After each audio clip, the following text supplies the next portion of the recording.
Welcome to the hearing of the Privacy, Technology, and the Law Subcommittee. Thank my partner in this effort, Senator Hawley, ranking member, and I particularly want to thank Senator Durbin, Chairman of the Judiciary Committee, and he will be speaking shortly. This hearing is on the oversight of artificial intelligence, the first in a series of hearings intended to write the rules of AI.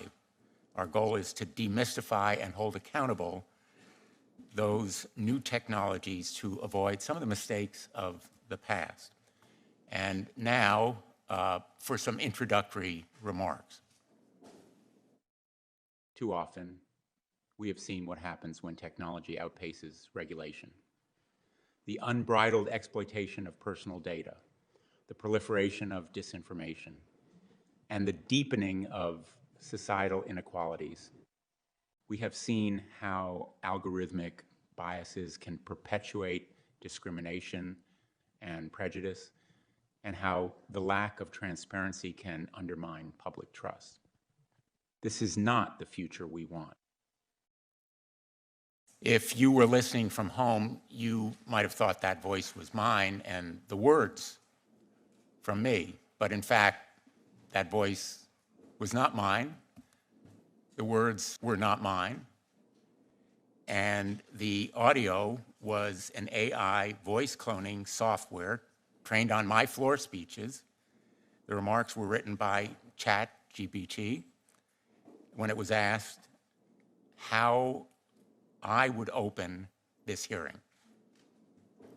And you heard just now the result. I asked ChatGPT, why did you pick those themes and that content?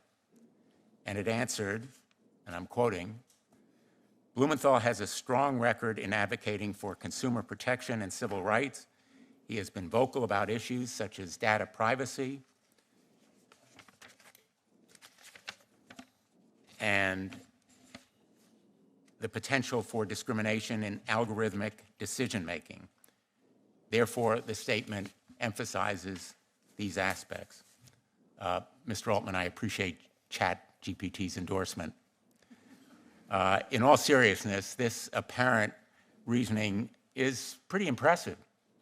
I am sure that we'll look back in a decade and view ChatGPT and GPT-4 like we do the first cell phone, those big clunky things that we used to carry around. But we recognize that we are on the verge, really, of a new era. The audio and my playing it may strike you as curious or humorous, but what reverberated in my mind was, what if I had asked it, and what if it had provided an endorsement of Ukraine surrendering or Vladimir Putin's leadership? That would have been really frightening, and the prospect is more than a little scary, to use the word, Mr. Altman, you have used yourself. And I think you have been very constructive in calling attention to the pitfalls as well as the promise, and that's the reason why we wanted you to be here today, and we thank you and our other witnesses for joining us. For several months now, the public has been fascinated with GPT, DALL-E, and other AI tools. These examples, like the homework done by ChatGPT or the articles and op-eds that it can write, feel like novelties, but the underlying advancements of this era are more than just research experiments. They are no longer fantasies of science fiction. They are real and present. The promises of curing cancer or developing new understandings of physics and biology or modeling climate and weather, all very encouraging and hopeful, but we also know the potential harms. And we've seen them already: weaponized disinformation, housing discrimination, harassment of women and impersonation fraud, voice cloning, deep fakes.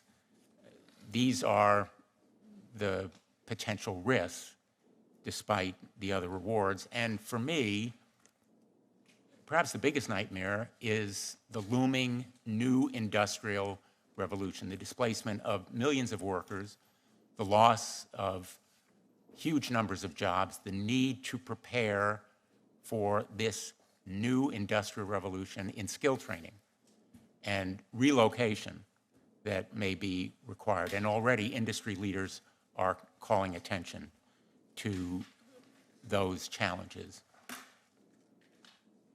To quote ChatGPT, this is not necessarily the future that we want. We need to maximize the good over the bad. Congress has a choice now. We had the same choice when we faced social media. We failed to seize that moment.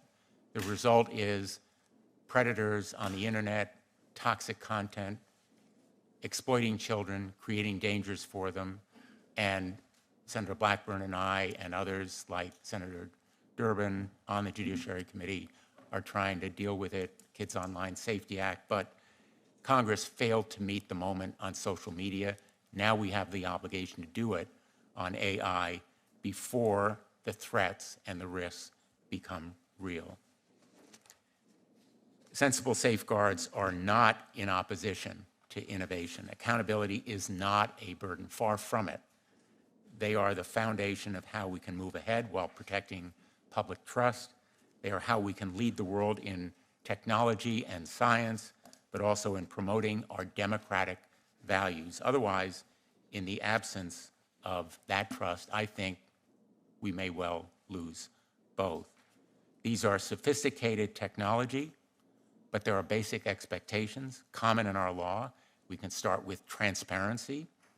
AI companies ought to be required to test their systems, disclose known risks, and allow independent researcher access. We can establish scorecards and nutrition labels to encourage competition based on safety and trustworthiness. Limitations on use. There are places where the risk of AI is so extreme that we ought to impose restrictions or even ban their use, especially when it comes to commercial invasions of privacy for profit and decisions that affect people's livelihoods. And of course, accountability or liability. When AI companies and their clients cause harm, they should be held liable. We should not repeat our past mistakes. For example, Section 230, forcing companies to think ahead and be responsible for the ramifications of their business decisions can be the most powerful tool of all. Garbage in, garbage out. The principle still applies. We ought to beware of the garbage, whether it's going into these platforms or coming out of them. And the ideas that we develop in this hearing, I think, will provide a solid path forward. I look forward to discussing them with you today, and I will just finish on this note. The AI industry doesn't have to wait for Congress. I hope there are ideas and feedback from this discussion and from the industry and voluntary action, such as we've seen lacking in many social media platforms, and the consequences have been huge.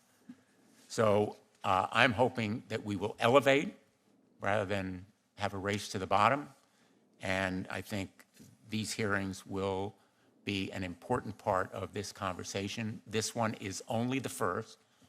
The ranking member and I have agreed there should be more, and we're going to invite other industry leaders. Some have committed to come, experts, academics, and the public, we hope, will participate. And with that, I will turn to the ranking member, Senator Hawley.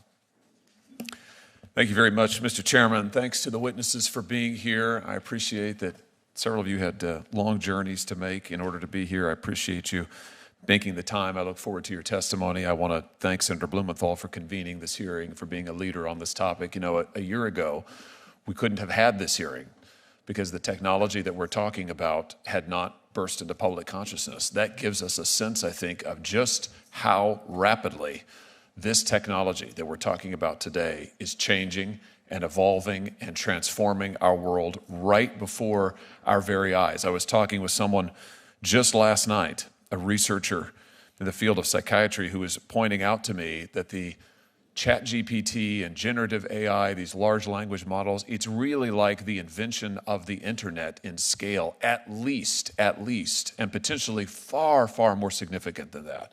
We could be looking at one of the most significant technological innovations in human history. And I think my question is, what kind of an innovation is it going to be?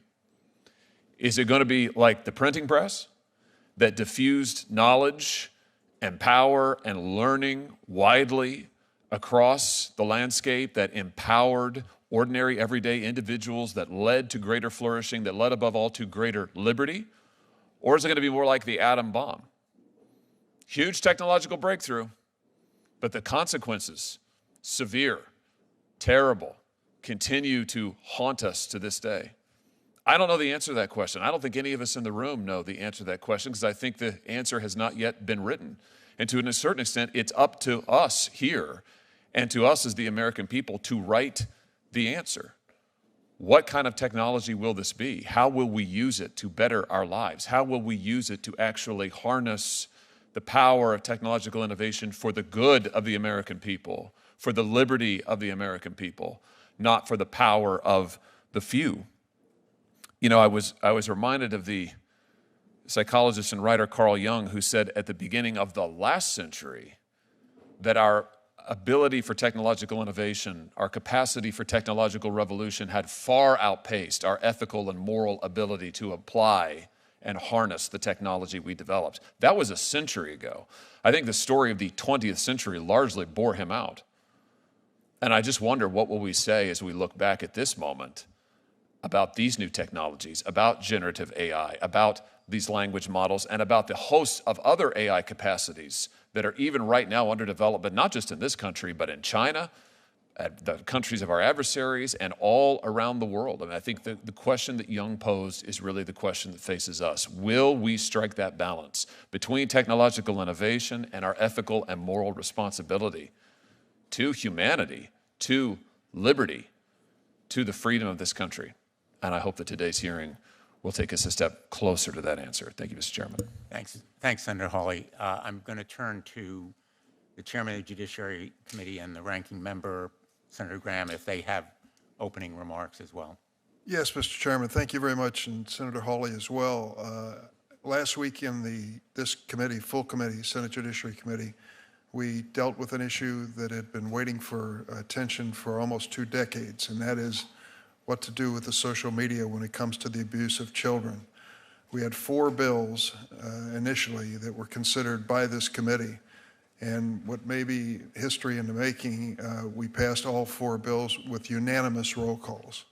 Unanimous roll calls. I can't remember another time when we've done that in an issue that important. It's an indication, I think, of the important position of this committee in the national debate on issues that affect every single family and affect our future in a profound way. 1989 was a historic watershed year in America because that's when Seinfeld arrived. And we had a sitcom which was supposedly about little or nothing, which turned out to be enduring. I like to watch it, obviously, and I'm always marvel when they show the phones that he used in 1989. And I think about those in comparison to what we carry around in our pockets today. It's a dramatic change. And I guess the question as I look at that is, does this change in phone technology that we've witnessed through the sitcom really exemplify a profound change in America, still unanswered?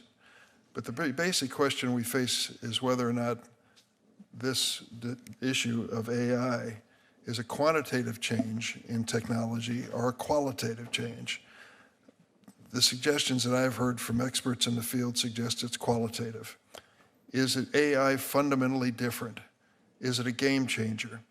Is it so disruptive that we need to treat it differently than other forms of innovation? That's the starting point. And the second starting point is one that's humbling, and that is the fact when you look at the record of Congress in dealing with innovation, technology, and rapid change, we're not designed for that.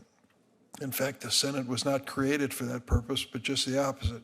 Slow things down, take a harder look at it, don't react to public sentiment, make sure you're doing the right thing. Well, I've heard of the potential, the positive potential of AI, and it is enormous. You can go through lists of the deployment of technology that would say that an idea you can sketch on a website on a napkin can generate functioning code. Pharmaceutical companies could use the technology to identify new candidates to treat disease. The list goes on and on. And then, of course, the danger, and it's profound as well. So I'm glad that this hearing is taking place, and I think it's important for all of us to participate. I'm glad that it's a bipartisan approach. We're going to have to scramble to keep up with the pace of innovation in terms of our government public response to it, but this is a great start. Thank you, Mr. Chairman. Thanks, Senator Urban. It is very much a bipartisan approach, very deeply and broadly bipartisan, and in that spirit, I'm going to turn to my friend Senator Graham. In the spirit of wanting to hear from them, I will not say anything. Thank you both for having me. Thank you. That was not written by AI for sure. Let me introduce now the witnesses. We're very grateful to you for being here. Sam Altman is the co-founder and CEO of OpenAI, the AI research and deployment company behind ChatGPT and DALL-E. Mr. Altman was president of the early stage startup accelerator Y Combinator from 2014 to 2019. OpenAI was founded in 2015. Christina Montgomery is IBM's vice president and chief privacy and trust officer, overseeing the company's global privacy program, policies, compliance, and strategy. She also chairs IBM's AI ethics board, a multidisciplinary team responsible for the governance of AI and emerging technologies. Christina has served in various roles at IBM, including corporate secretary to the company's board of directors. She is a global leader in AI ethics and governance, and Ms. Montgomery also is a member of the United States Chamber of Commerce AI Commission and the United States National AI Advisory Committee, which was established in 2022 to advise the President and the National AI Initiative Office on a range of topics related to AI. Gary Marcus is a leading voice in artificial intelligence. He's a scientist, best-selling author, and entrepreneur, founder of the Robust AI and Geometric AI, acquired by Uber, if I'm not mistaken.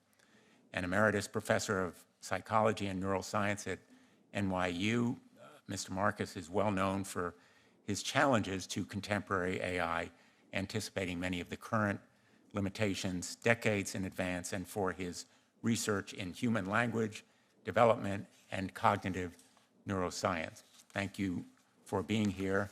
And as you may know, our custom on the Judiciary Committee is to swear in our witnesses before they testify. So if you would all please rise and raise your right hand. Do you solemnly swear that the testimony that you are going to give is the truth, the whole truth, and nothing but the truth, so help you God? Thank you. Mr. Altman, we're going to begin with you, if that's okay. Thank you. Thank you, Chairman Blumenthal, Ranking Member Hawley, members of the Judiciary Committee. Thank you for the opportunity to speak to you today about large neural networks. It's really an honor to be here, even more so in the moment than I expected. My name is Sam Altman. I'm the Chief Executive Officer of OpenAI. OpenAI was founded on the belief that artificial intelligence has the potential to improve nearly every aspect of our lives, but also that it creates serious risks we have to work together to manage. We're here because people love this technology. We think it can be a printing press moment. We have to work together to make it so. OpenAI is an unusual company, and we set it up that way because AI is an unusual technology.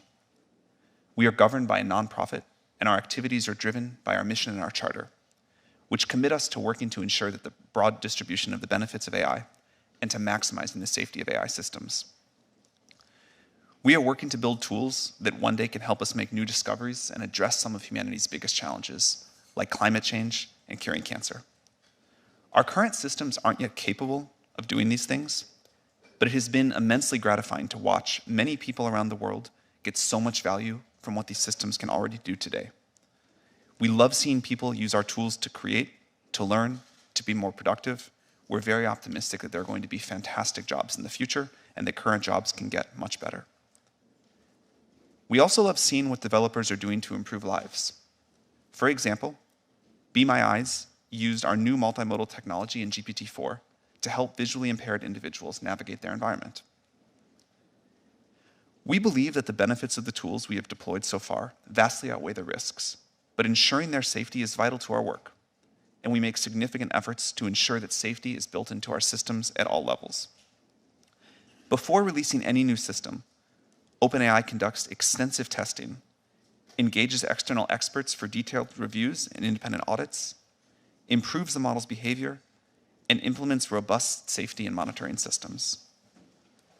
Before we released GPT-4, our latest model, we spent over 6 months conducting extensive evaluations, external red teaming, and dangerous capability testing. We are proud of the progress that we made. GPT-4 is more likely to respond helpfully and truthfully and refuse harmful requests than any other widely deployed model of similar capability. However, we think that regulatory intervention by governments will be critical to mitigate the risks of increasingly powerful models. For example, the US government might consider a combination of licensing and testing requirements for development and release of AI models above a threshold of capabilities. There are several other areas I mentioned in my written testimony where I believe that companies like ours can partner with governments, including ensuring that the most powerful AI models adhere to a set of safety requirements, facilitating processes to develop and update safety measures, and examining opportunities for global coordination. And as you mentioned, I think it's important that companies have their own responsibility here, no matter what Congress does. This is a remarkable time to be working on artificial intelligence. But as this technology advances, we understand that people are anxious about how it could change the way we live. We are too. But we believe that we can and must work together to identify and manage the potential downsides so that we can all enjoy the tremendous upsides. It is essential that powerful AI is developed with democratic values in mind, and this means that US leadership is critical. I believe that we will be able to mitigate the risks in front of us and really capitalize on this technology's potential to grow the US economy and the world's, and I look forward to working with you all to meet this moment, and I look forward to answering your questions. Thank you. Thank you, Mr. Altman. Ms. Montgomery. Chairman Blumenthal, Ranking Member Hawley, and members of the subcommittee, thank you for today's opportunity to present. AI is not new, but it's certainly having a moment.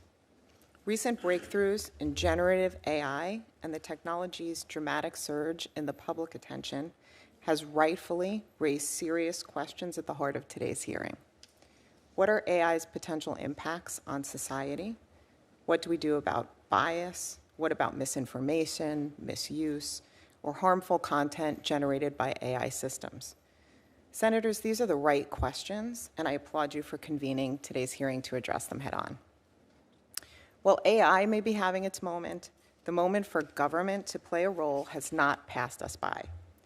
This period of focused public attention on AI is precisely the time to define and build the right guardrails to protect people and their interests. But at its core, AI is just a tool, and tools can serve different purposes. To that end, IBM urges Congress to adopt a precision regulation approach to AI. This means establishing rules to govern the deployment of AI in specific use cases, not regulating the technology itself.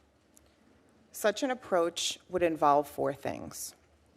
First, different rules for different risks. The strongest regulation should be applied to use cases with the greatest risks to people and society. Second, clearly defining risks. There must be clear guidance on AI uses or categories of AI-supported activity that are inherently high risk. This common definition is key to enabling a clear understanding of what regulatory requirements will apply in different use cases and contexts. Third, be transparent. So AI shouldn't be hidden. Consumers should know when they're interacting with an AI system and that they have recourse to engage with a real person should they so desire. No person anywhere should be tricked into interacting with an AI system. And finally, showing the impact. For higher risk use cases, companies should be required to conduct impact assessments that show how their systems perform against tests for bias and other ways that they could potentially impact the public and to attest that they've done so. By following risk-based, use case-specific approach at the core of precision regulation, Congress can mitigate the potential risks of AI without hindering innovation. But businesses also play a critical role in ensuring the responsible deployment of AI. Companies active in developing or using AI must have strong internal governance, including, among other things, designating a lead AI ethics official responsible for an organization's trustworthy AI strategy, standing up an ethics board or a similar function as a centralized clearinghouse for resources to help guide implementation of that strategy. IBM has taken both of these steps, and we continue calling on our industry peers to follow suit. Our AI Ethics Board plays a critical role in overseeing internal AI governance processes, creating reasonable guardrails to ensure we introduce technology into the world in a responsible and safe manner. It provides centralized governance and accountability while still being flexible enough to support decentralized initiatives across IBM's global operations. We do this because we recognize that society grants our license to operate. And with AI, the stakes are simply too high. We must build, not undermine the public trust. The era of AI cannot be another era of move fast and break things.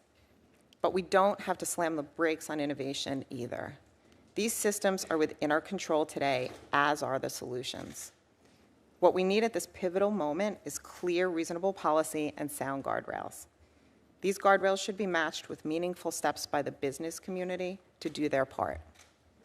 Congress and the business community must work together to get this right. The American people deserve no less. Thank you for your time, and I look forward to your questions. Thank you, Professor Marcus.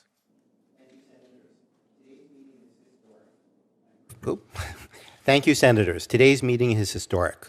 I'm profoundly grateful to be here. I come as a scientist, someone who's founded AI companies, and as someone who genuinely loves AI, but who is increasingly worried. There are benefits, but we don't yet know whether they will outweigh the risks. Fundamentally, these new systems are going to be destabilizing. They can and will create persuasive lies at a scale humanity has never seen before. Outsiders will use them to affect our elections, insiders to manipulate our markets and our political systems. Democracy itself is threatened. Chatbots will also clandestinely shape our opinions, potentially exceeding what social media can do. Choices about data sets that AI companies use will have enormous unseen influence. Those who choose the data will make the rules, shaping society in subtle but powerful ways. There are other risks too, many stemming from the inherent unreliability of current systems. A law professor, for example, was accused by a chatbot of sexual harassment, untrue, and it pointed to a Washington Post article that didn't even exist. The more that happens, the more that anybody can deny anything. As one prominent lawyer told me on Friday, defendants are starting to claim that plaintiffs are making up legitimate evidence. These sorts of allegations undermine the abilities of juries to decide what or who to believe and contribute to the undermining of democracy. Poor medical advice could have serious consequences too. An open source large language model recently seems to have played a role in a person's decision to take their own life. The large language model asked the human, if you wanted to die, why didn't you do it earlier? And then followed up with, were you thinking of me when you overdosed? Without ever referring the patient to the human help that was obviously needed. Another system rushed out and made available to millions of children told a person posing as a 13-year-old how to lie to her parents about a trip with a 31-year-old man. Further threats continue to emerge regularly. A month after GPT-4 was released, OpenAI released ChatGPT plugins, which quickly led others to develop something called AutoGPT, with direct access to the internet, the ability to write source code, and increased powers of automation. This may well have drastic and difficult to predict security consequences. What criminals are going to do here is to create counterfeit people. It's hard to even envision the consequences of that. We have built machines that are like bulls in a china shop, powerful, reckless, and difficult to control. We all more or less agree on the values we would like for our AI systems to honor. We want, for example, for our systems to be transparent, to protect our privacy, to be free of bias, and above all else, to be safe. But current systems are not in line with these values. Current systems are not transparent. They do not adequately protect our privacy, and they continue to perpetuate bias. And even their makers don't entirely understand how they work. Most of all, we cannot remotely guarantee that they're safe, and hope here is not enough. The big tech company's preferred plan boils down to trust us. But why should we? The sums of money at stake are mind-boggling. Emissions drift. OpenAI's original mission statement proclaimed, our goal is to advance AI in the way that is most likely to benefit humanity as a whole, unconstrained by a need to generate financial return. 7 years later, they're largely beholden to Microsoft, embroiled in part in an epic battle of search engines that routinely make things up. And that's forced Alphabet to rush out products and de-emphasize safety. Humanity has taken a back seat. AI is moving incredibly fast with lots of potential, but also lots of risks. We obviously need government involved, and we need the tech companies involved, both big and small. But we also need independent scientists, not just so that we scientists can have a voice, but so that we can participate directly in addressing the problems and evaluating solutions. And not just after products are released, but before, and I'm glad that Sam mentioned that. We need tight collaboration between independent scientists and governments in order to hold the companies' feet to the fire. Allowing independent access to these allowing independent scientists access to these systems before they are widely released as part of a clinical trial-like safety evaluation is a vital first step. Ultimately, we may need something like CERN, global, international, and neutral, but focused on AI safety rather than high-energy physics. We have unprecedented opportunities here, but we are also facing a perfect storm of corporate irresponsibility, widespread deployment, lack of adequate regulation, and inherent unreliability. AI is among the most world-changing technologies ever, already changing things more rapidly than almost any technology in history. We acted too slowly with social media. Many unfortunate decisions got locked in with lasting consequence. The choices we make now will have lasting effects for decades, maybe even centuries. The very fact that we are here today in bipartisan fashion to discuss these matters gives me some hope. Thank you, Mr. Chairman. Thanks very much, Professor Marcus. We're going to have 7-minute rounds of questioning, and I will begin. First of all, Professor Marcus, we are here today because we do face that perfect storm. Some of us might characterize it more like a bomb in a china shop, not a bull. And as Senator Hawley indicated, there are precedents here, not only the atomic warfare era, but also the Genome Project, the research on genetics, where there was international cooperation as a result. And we want to avoid those past mistakes, as I indicated in my opening statement, that were committed on social media. That is precisely the reason we are here today. ChatGPT makes mistakes. All AI does. And it can be a convincing liar, what people call hallucinations. That might be an innocent problem in the opening of a judiciary subcommittee hearing where a voice is impersonated, mine in this instance, or quotes from research papers that don't exist, but ChatGPT and Bard are willing to answer questions about life or death matters, for example, drug interactions. And those kinds of mistakes can be deeply damaging. I'm interested in how we can have reliable information about the accuracy and trustworthiness of these models and how we can create competition and consumer disclosures that reward greater accuracy. The National Institutes of Standards and Technology actually already has an AI accuracy test, the face recognition vendor test. It doesn't solve for all the issues with facial recognition, but the scorecard does provide useful information about the capabilities and flaws of these systems. So there's work on models to assure accuracy and integrity. My question, let me begin with you, Mr. Altman, is should we consider independent testing labs to provide scorecards and nutrition labels, or the equivalent of nutrition labels, packaging that indicates to people whether or not the content can be trusted, what the ingredients are, and what the garbage going in may be, because it could result in garbage going out?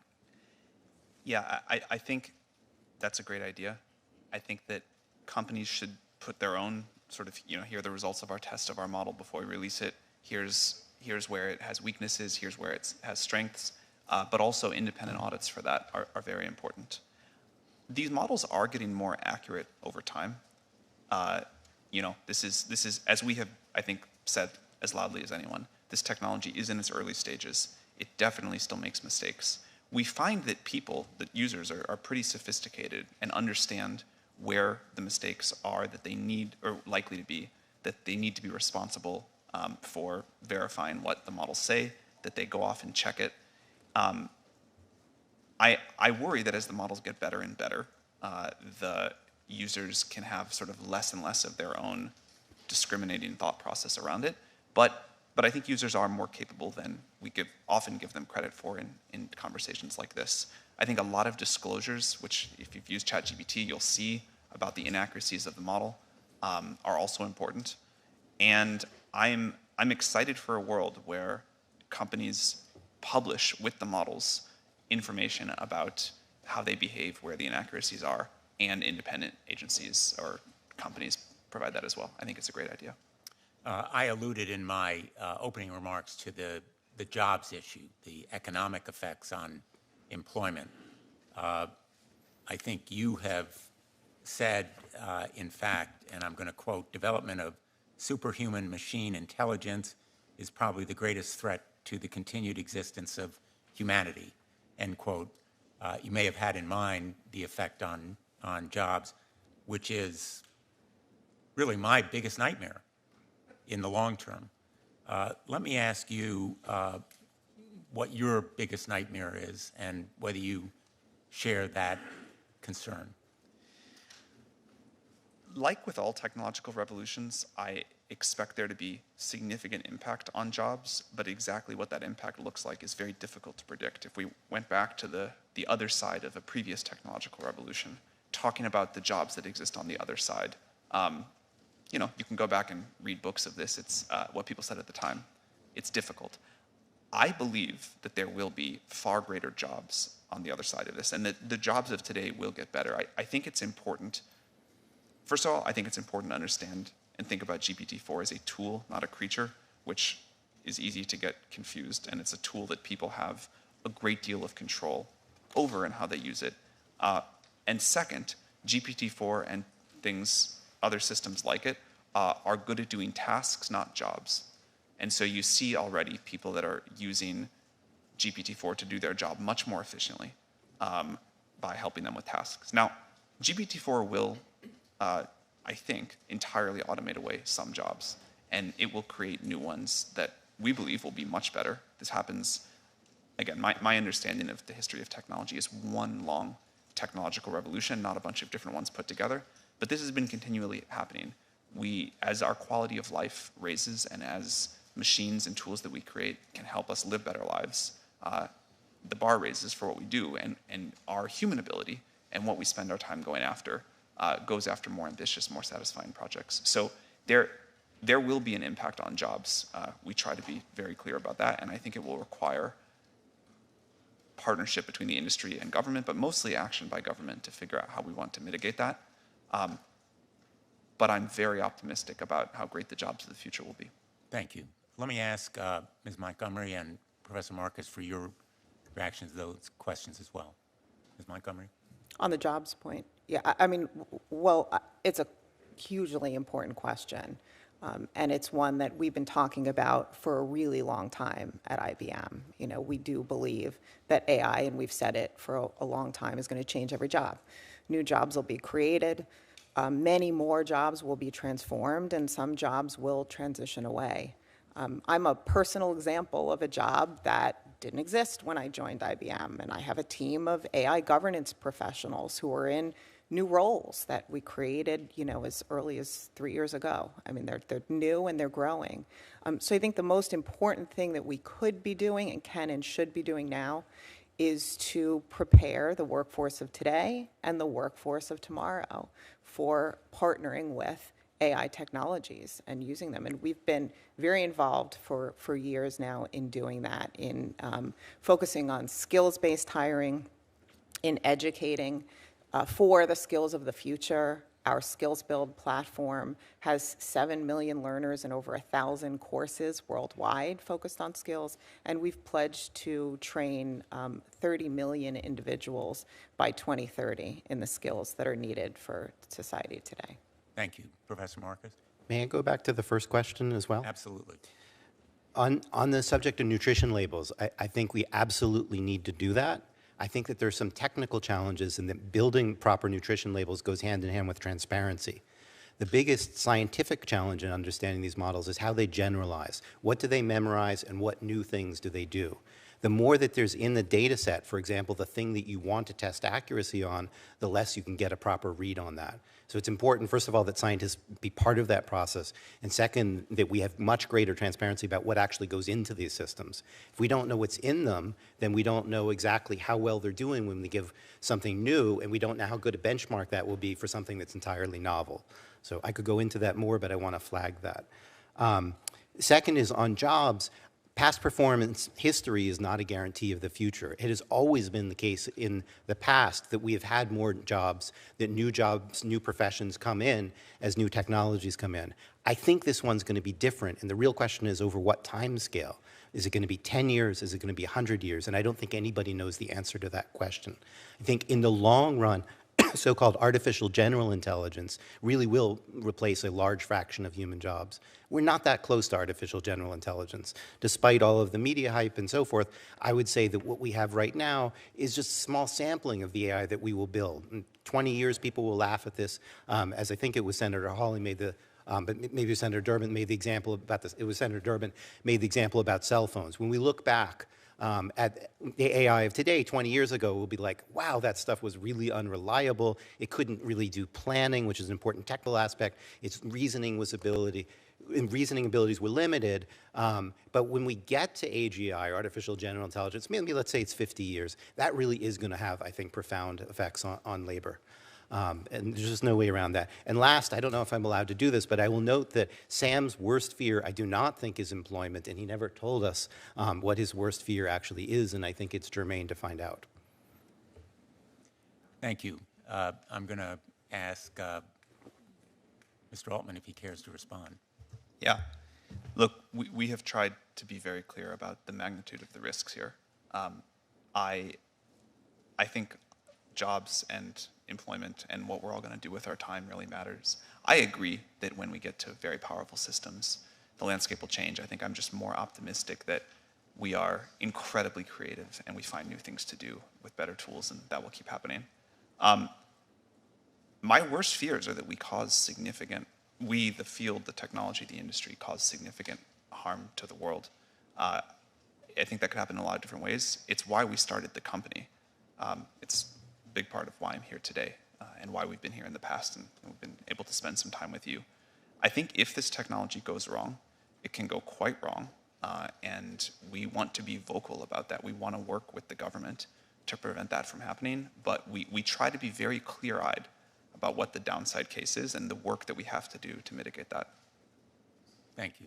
And our hope is that the rest of the industry will follow the example that you and IBM, Ms. Montgomery, have set by coming today and meeting with us, as you have done privately, in helping to guide what we're going to do so that we can target the harms and avoid unintended consequences to the good. Thank you. Senator Hawley. Thank you again, Mr. Chairman. Thanks to the witnesses for being here. Mr. Altman, I think you grew up in St. Louis, if I'm not mistaken. It's great to see a fellow Missouri is a great place. Missourian here. It is. Thank you. I want that noted, especially underlined in the record. Missouri is a great place. That is the takeaway from today's hearing. Maybe we'll just stop there, Mr. Chairman. Let me ask you, Mr. Altman, I think I'll start with you. And I'll just preface this by saying my questions here are an attempt to get my head around and to ask all of you to help us to get our heads around what this generative AI, particularly the large language models, what it can do. So I'm trying to understand its capacities and then its significance.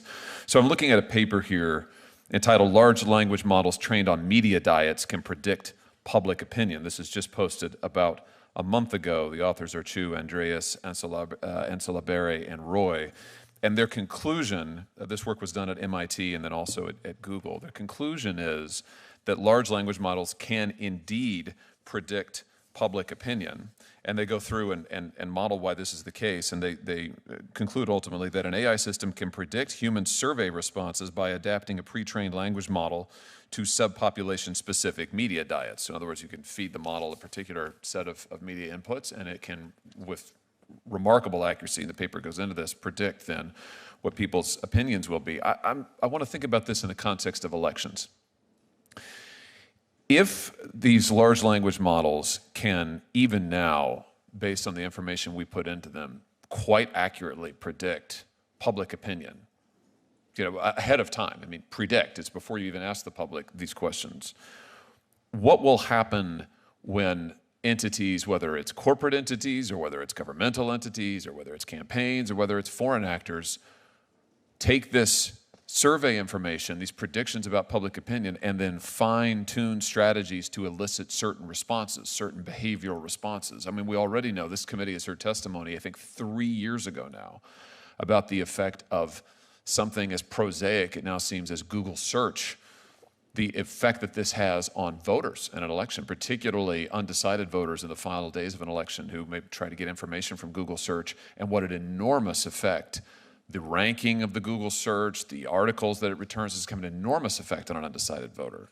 This, of course, is orders of magnitude, far more powerful, far more significant, far more directive, if you like. So, Mr. Altman, maybe you can help me understand here what some of the significance of this is. Should we be concerned about models that can, large language models, that can predict survey opinion and then can help organizations, entities fine-tune strategies to elicit behaviors from voters? Should we be worried about this for our elections? Yeah. Thank you, Senator Hawley, for the question. It's one of my areas of greatest concern, the more general ability of these models to manipulate, to persuade, to provide sort of one-on-one interactive disinformation. I think that's like a broader version of what you're talking about, but given that we're going to face an election next year and these models are getting better, I think this is a significant area of concern. I think there's a lot of policies that companies can voluntarily adopt, and I'm happy to talk about what we do there. I do think some regulation would be quite wise on this topic. Someone mentioned earlier, it's something we really agree with. People need to know if they're talking to an AI, if content that they're looking at might be generated or might not. I think it's a great thing to do, is to make that clear. I think we also will need rules, guidelines about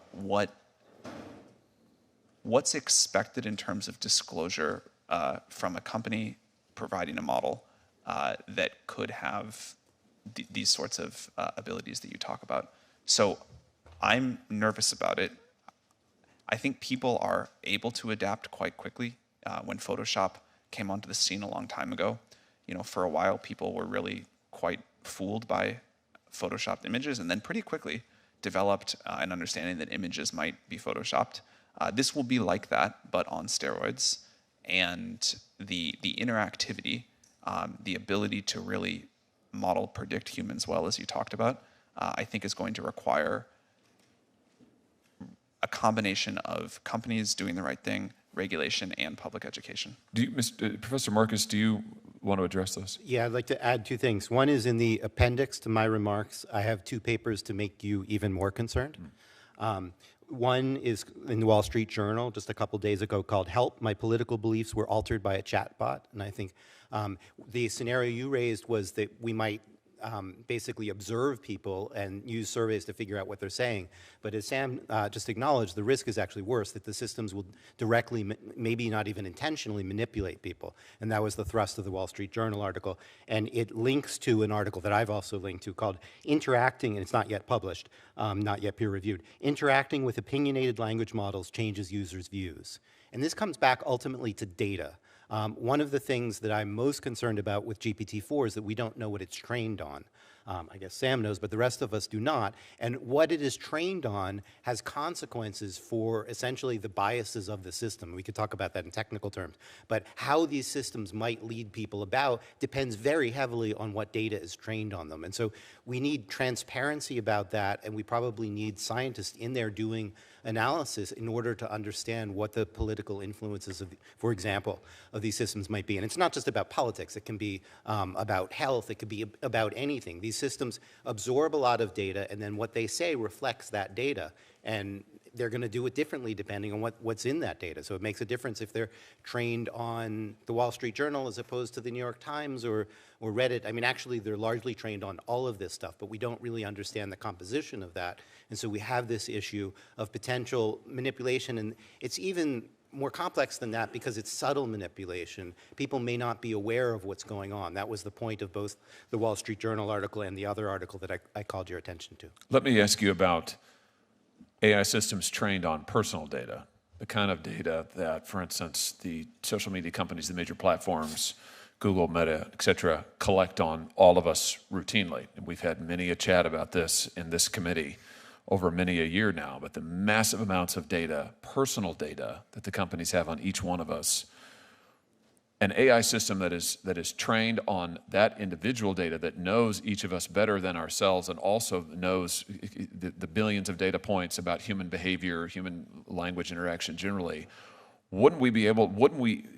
Can't we foresee an AI system that is extraordinarily good at determining what will grab human attention and what will keep an individual's attention? And so for the war for attention, the war for clicks that is currently going on all of these platforms, that's how they make their money.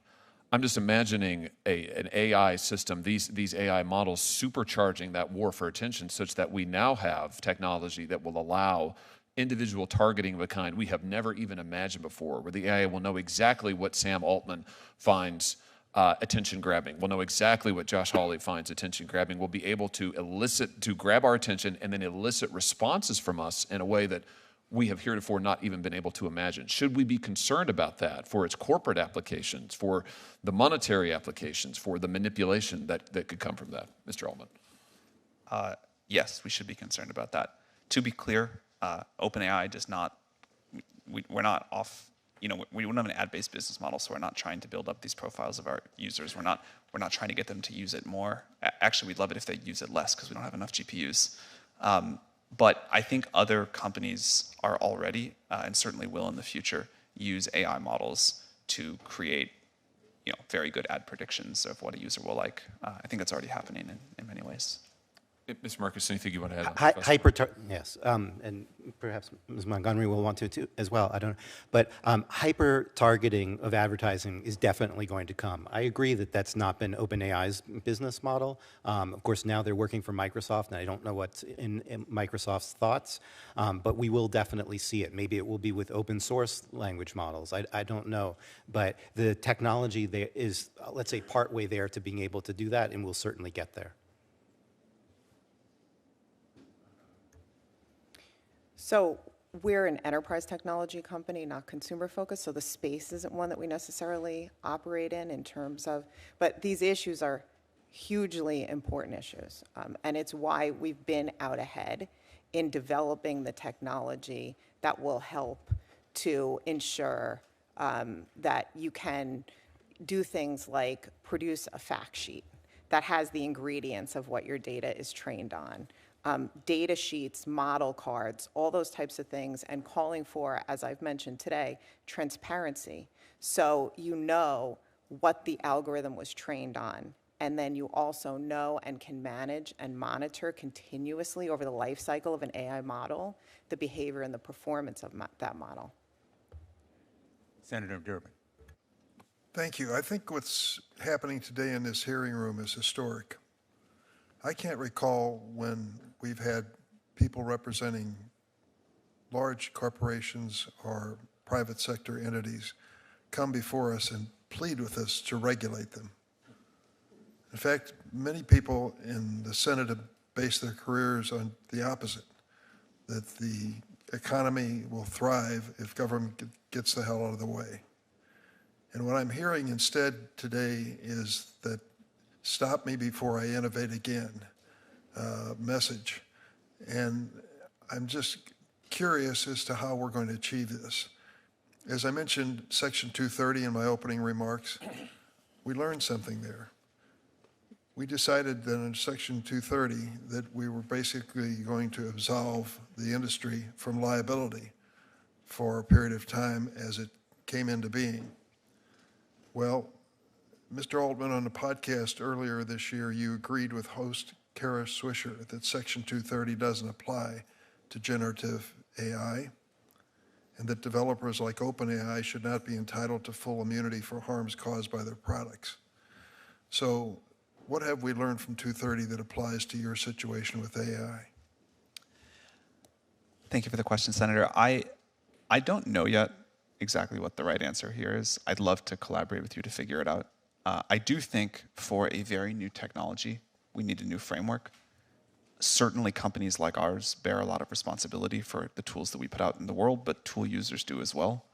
And how we want, and also people that will build on top of it between them and the end consumer, and how we want to come up with a liability framework there is a super important question, and we'd love to work together. The point I want to make is this. When it came to online platforms, the inclination of the government was get out of the way. This is a new industry. Don't overregulate it. In fact, give them some breathing space and see what happens. I'm not sure I'm happy with the outcome as I look at online platforms. Me either. And the harms that they've created. Problems that we've seen demonstrated in this committee. Child exploitation, cyberbullying, online drug sales, and more. I don't want to repeat that mistake again. And what I hear is the opposite suggestion from the private sector. And that is come in the front end of this thing and establish some liability standards, precision regulation. For a major company like IBM to come before this committee and say to the government, please regulate us, can you explain the difference in thinking from the past and now? Yeah, absolutely. So for us, this comes back to the issue of trust and trust in the technology. Trust is our license to operate, as I mentioned in my remarks.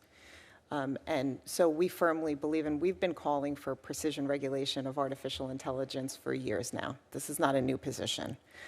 We think that technology needs to be deployed in a responsible and clear way, that we've taken principles around that, trust and transparency, we call them, are principles that were articulated years ago, and build them into practices. That's why we're here advocating for precision regulatory approach. So we think that AI should be regulated at the point of risk, essentially, and that's the point at which technology meets society.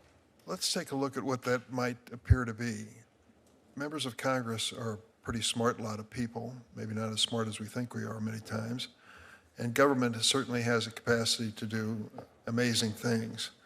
But when you talk about our ability to respond to the current challenge and perceived challenge of the future, challenges which you all have described in terms which are hard to forget.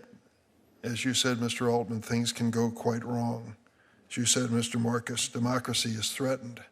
I mean, the magnitude of the challenge you're giving us is substantial. I'm not sure that we respond quickly and with enough expertise to deal with it. Professor Marcus, you made a reference to CERN, the International Arbiter of Nuclear Research, I suppose. I don't know if that's a fair characterization, but it's a characterization I'll start with. What is it, what agency of this government do you think exists that could respond to the challenge that you've laid down today? We have many agencies that can respond in some ways. For example, the FTC, the FCC. There are many agencies that can, but my view is that we probably need a cabinet-level organization within the United States in order to address this.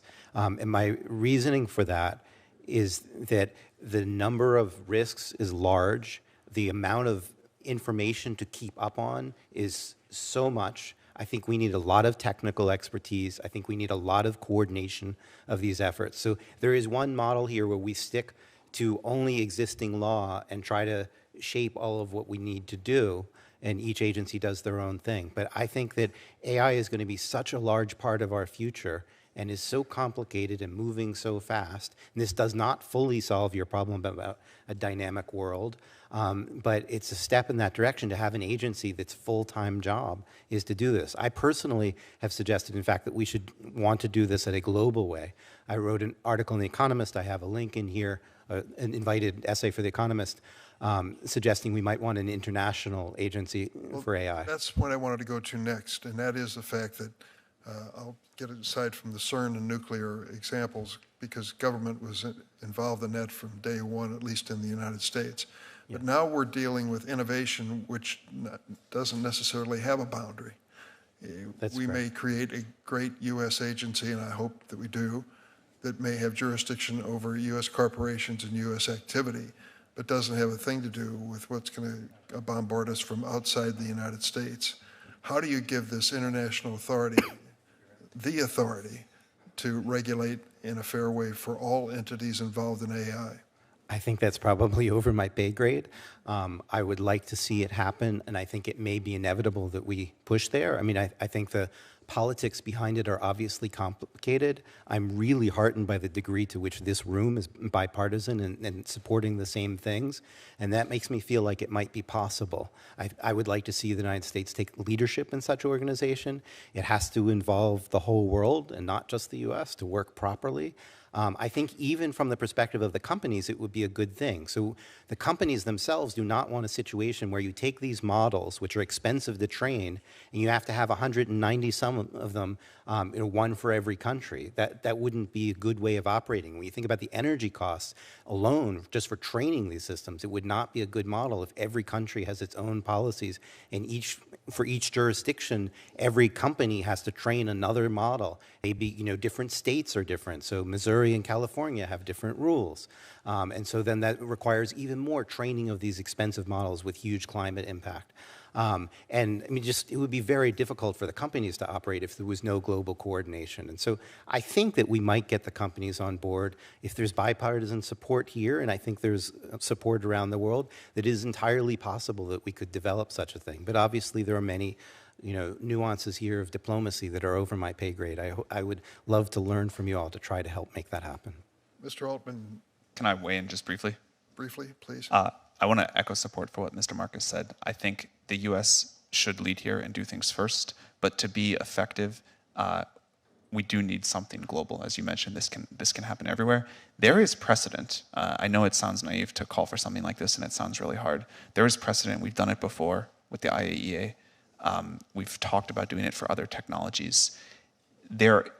Given what it takes to make these models, the chip supply chain, the sort of limited number of competitive GPUs, the power the U.S. has over these companies, I think there are paths to the U.S. setting some international standards that other countries would need to collaborate with and be part of that are actually workable, even though it sounds on its face like a impractical idea.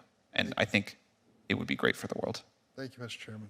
Thanks, Senator Durbin. And in fact, I think we're going to hear more about what Europe is doing. The European Parliament already is acting on an AI Act. On social media, Europe is ahead of us. We need to be in the lead. I think your point is very well taken. Let me turn to Senator Graham. Senator Blackburn. Thank you, Mr. Chairman, and thank you all for being here with us today. I put into my ChatGPT account, should Congress regulate AI ChatGPT, and it gave me 4 pros, 4 cons, and says ultimately the decision rests with Congress and deserves careful consideration. So on Seems that, reasonable. it was very balanced. I recently visited with the Nashville Technology Council. I represent Tennessee. And of course, you had people there from healthcare, financial services, logistics, educational entities, and they're concerned about what they see happening with AI, with the utilizations for their companies. Ms. Montgomery, similar to you, they've got healthcare people are looking at disease analytics, they're looking at predictive diagnosis, how this can better the outcomes for patients, logistics industry, looking at ways to save time and money and yield efficiencies. You've got financial services that are saying, how does this work with quantum? How does it work with blockchain? How can we use this? But I think as we have talked with them, Mr. Chairman, one of the things that continues to come up is, yes, Professor Marcus, as you were saying, the EU, different entities are ahead of us in this, but we have never established a federally given preemption for online privacy, for data security and put some of those foundational elements in place, which is something that we need to do as we look at this. And it will require that Commerce Committee, Judiciary Committee decide how we move forward so that people own their virtual you. And Mr. Altman, I was glad to see last week that your OpenAI models are not going to be trained using consumer data. I think that that is important, and if we have a second round, I've got a host of questions for you on data security and privacy. But I think it's important to let people control their virtual you, their information in these settings. And I want to come to you on music and content creation, because we've got a lot of songwriters and artists, and I think we have the best creative community on the face of the earth there in Tennessee. And they should be able to decide if their copyrighted songs and images are going to be used to train these models. And I'm concerned about OpenAI's Jukebox. It offers some re-renditions in the style of Garth Brooks, which suggests that OpenAI is trained on Garth Brooks songs. I went in this weekend and I said, write me a song that sounds like Garth Brooks. And it gave me a different version of Simple Man. So it's interesting that it would do that, but you're training it on these copyrighted songs, these MIDI files, these sound technologies. So as you do this, who owns the rights to that AI-generated material? And using your technology, could I remake a song, insert content from my favorite artist, and then own the creative rights to that song? Thank you, Senator. This is an area of great interest to us. I would say, first of all, we think that creators deserve control over how their creations are used and what happens sort of beyond the point of them releasing it into the world. Second, I think that we need to figure out new ways with this new technology that creators can win, succeed, have a vibrant life, and I'm optimistic that this will present. Then let me ask you this: how do you compensate the artist? That's exactly what I was going to say. Okay. We're working with artists now, visual artists, musicians, to figure out what people want. There's a lot of different opinions, unfortunately, and at some point we'll have to. Let me ask you this: do you favor something like Sound Exchange that has worked in the area of radio? I'm not familiar with Sound Exchange, I'm sorry. Streaming. Okay, you've got your team behind you. Get back to me on that. That would be a third-party entity. Okay. So let's discuss that. Let me move on. Can you commit, as you've done with consumer data, not to train ChatGPT, OpenAI, Jukebox, or other AI models on artists and songwriters' copyrighted works, or use their voices and their likenesses without first receiving their consent? So first of all, Jukebox is not a product we offer. That was a research release, but it's not, unlike ChatGPT or DALL-E. Yeah, but we've lived through Napster. Yes. And But that was something that really cost a lot of artists a lot of money. Oh, I understand. Yeah, for sure. In the digital distribution era. I don't know the numbers on Jukebox on the top of my head as a research release. I can follow up with your office, but it's not. Jukebox is not something that gets much attention or usage. It was put out to show that something's possible. Well, Senator Durbin just said, and I think it's a fair warning to you all. If we're not involved in this from the get-go, and you all already are a long way down the path on this, but if we don't step in, then this gets away from you. So are you working with the Copyright Office? Are you considering protections for content generators and creators in generative AI? Yes, we are absolutely engaged on that. Again, to reiterate my earlier point, we think that content creators, content owners need to benefit from this technology, exactly what the economic model is. We're still talking to artists and content owners about, I think there's a lot of ways this can happen, but very clearly, no matter what the law is, the right thing to do is to make sure people get significant upside benefit from this new technology.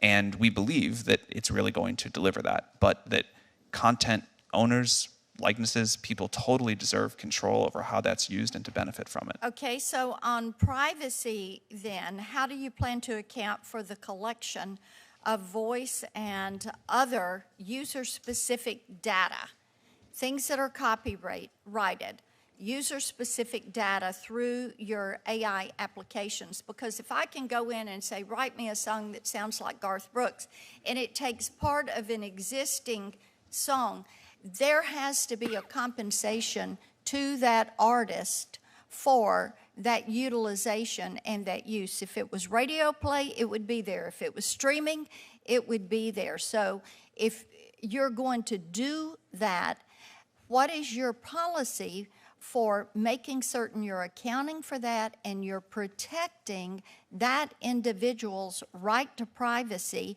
and their right to secure that data and that created work? So a few thoughts about this. Number one, we think that people should be able to say, I don't want my personal data trained on. I think that's right. That gets to a national privacy law, which many of us here on the dais are working toward getting something that we can use. Yeah, I think strong privacy. My time's expired. Let me yield back. Thank you, Mr. Chair. Thanks, Senator Blackburn. Senator Klobuchar. Thank you very much, Mr. Chairman. Senator Blackburn, I love Nashville, love Tennessee, love your music, but I will say I used ChatGPT and just asked what are the top creative song artists of all time, and 2 of the top 3 were from Minnesota. That would be Prince and I'm sure they moved Prince to and Nashville Bob Dylan. Okay, all right. So let us continue on. One thing AI won't change, and you're seeing it here. All right. So on a more serious note, though, my staff and I, in my role as chair of the Rules Committee and leading a lot of the election bill, and we just introduced a bill that's Representative Yvette Clarke from New York introduced over the House, Senator Booker and Bennett and I did, on political advertisements. But that is just, of course, the tip of the iceberg. You know this from your discussions with Senator Hawley and others about the images, and my own view. Senator Graham's of Section 230 is that we just can't let people make stuff up and then not have any consequence. But I'm going to focus in on what one of my jobs will be on the Rules Committee, and that is election misinformation. And we just asked ChatGPT to do a tweet about a polling location in Bloomington, Minnesota, and said there are long lines at this polling location at Atonement Lutheran Church. Where should we go? Now, albeit it's not an election right now, but the answer, the tweet that was drafted, was a completely fake thing. Go to 1234 Elm Street. And so you can imagine what I'm concerned about here with an election upon us, with primary elections upon us, that we're going to have all kinds of misinformation. And I just want to know what you're planning on doing about it. I know we're going to have to do something soon, not just for the images of the candidates, but also for misinformation about the actual polling places and election rules. Thank you, Senator. We talked about this a little bit earlier. We are quite concerned about the impact this can have on elections. I think this is an area where hopefully the entire industry and the government can work together quickly. There's many approaches, and I'll talk about some of the things we do, but before that, I think it's tempting to use the frame of social media, but this is not social media, this is different, and so the response that we need is different. You know, this is a tool that a user is using to help generate content more efficiently than before. They can change it, they can test the accuracy of it. If they don't like it, they can get another version. But it still then spreads through social media or other ways. Like ChatGPT is a single player experience where you're just using this. And so I think as we think about what to do, that's important to understand. There's a lot that we can and do there. There's things that the model refuses to generate. We have policies. We also importantly have monitoring. So at scale, we can detect someone generating a lot of those tweets, even if generating one tweet is okay. Yeah, and of course, there's going to be other platforms, and if they're all spouting out fake election information, I think what happened in the past with Russian interference and the like, it's just going to be a tip of the iceberg when some of those fake ads. So that's number one. Number two is the impact on intellectual property, and Senator Blackburn was getting at some of this with song rights, and I have serious concerns about that. But news content. So Senator Kennedy and I have a bill that was really quite straightforward that would simply allow the news organizations an exemption to be able to negotiate with basically Google and Facebook. Microsoft was supportive of the bill, but basically negotiate with them to get better rates and be able to not have some leverage. And other countries are doing this, Australia and the like. And so my question is, when we already have a study by Northwestern predicting that 1/3 of the U.S. newspapers that roughly existed 2 decades are going to be gone by 2025, unless you start compensating for everything from movies, books, yes, but also news content, we're going to lose any realistic content producers. And so I'd like your response to that. And of course, there is an exemption for copyright in Section 230. But I think asking little newspapers to go out and sue all the time just can't be the answer. They're not going to be able to keep up.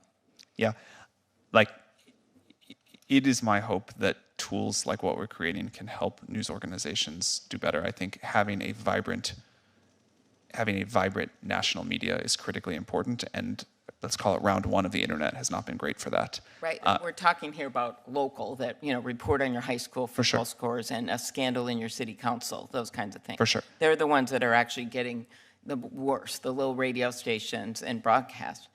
But do you understand that this could be exponentially worse in terms of local news content if they're not compensated? Well, because what they need is to be compensated for their content and not have it stolen. Yeah, again, our model, the current version of GPT-4 ended training in 2021. It's not a good way to find recent news, and I don't think it's a service that can do a great job of linking out. Although maybe with our plugins, it's possible. If there are things that we can do to help local news, we would certainly like to. Again, I think it's critically important. Okay. Last. May I add something there? Yeah, but let me just ask you a question. You can combine them quick. More transparency on the platforms. Senator Coons and Senator Cassidy and I have the Platform Accountability Transparency Act to give researchers access to this information of the algorithms and the like on social media data. Would that be helpful? And then why don't you just say yes or no, and then go at his Transparency is absolutely critical here to understand the political ramifications, the bias ramifications, and so forth. We need transparency about the data. We need to know more about how the models work. We need to have scientists have access to them. I was just going to amplify your earlier point about local news. A lot of news is going to be generated by these systems. They're not reliable. NewsGuard already has a study, I'm sorry it's not in my appendix, but I will get it to your office, showing that something like 50 websites are already generated by bots.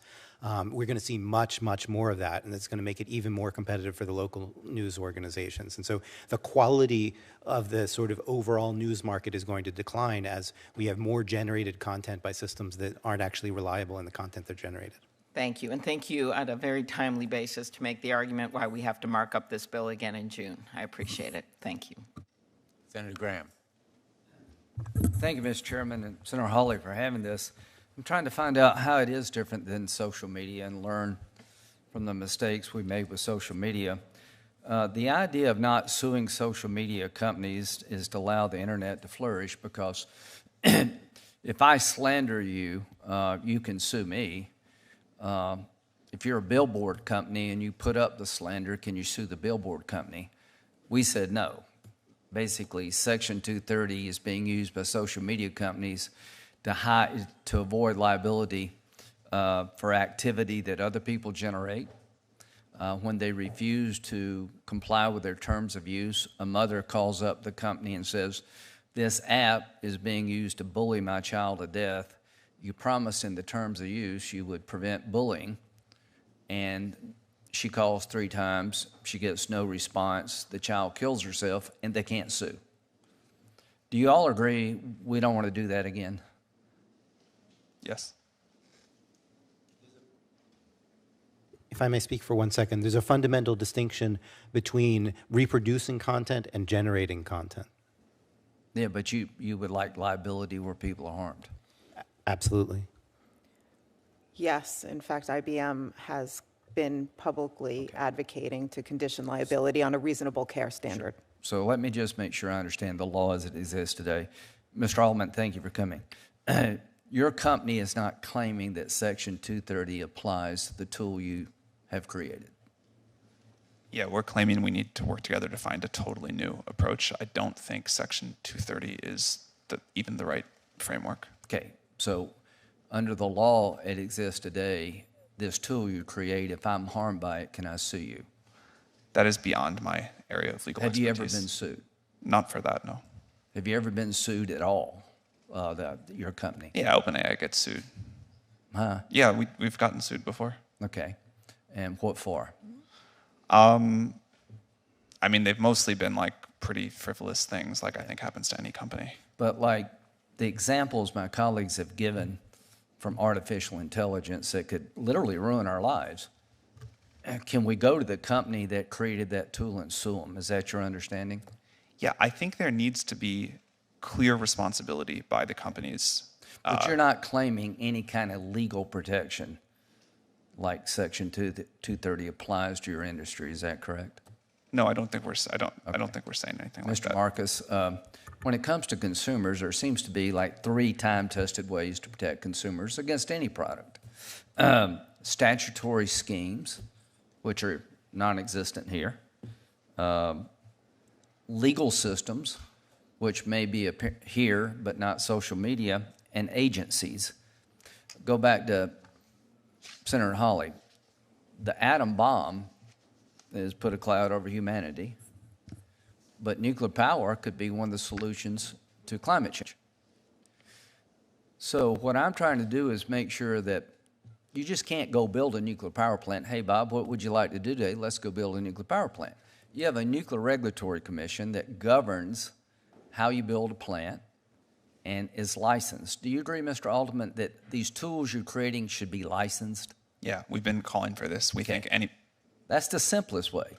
You get a license, and do you agree with me that the simplest way and the most effective way is have an agency that is more nimble and smarter than Congress, which should be easy to create, overlooking what you do? Yes, we'd be enthusiastic about that. Do you agree with that, Mr. Marcus?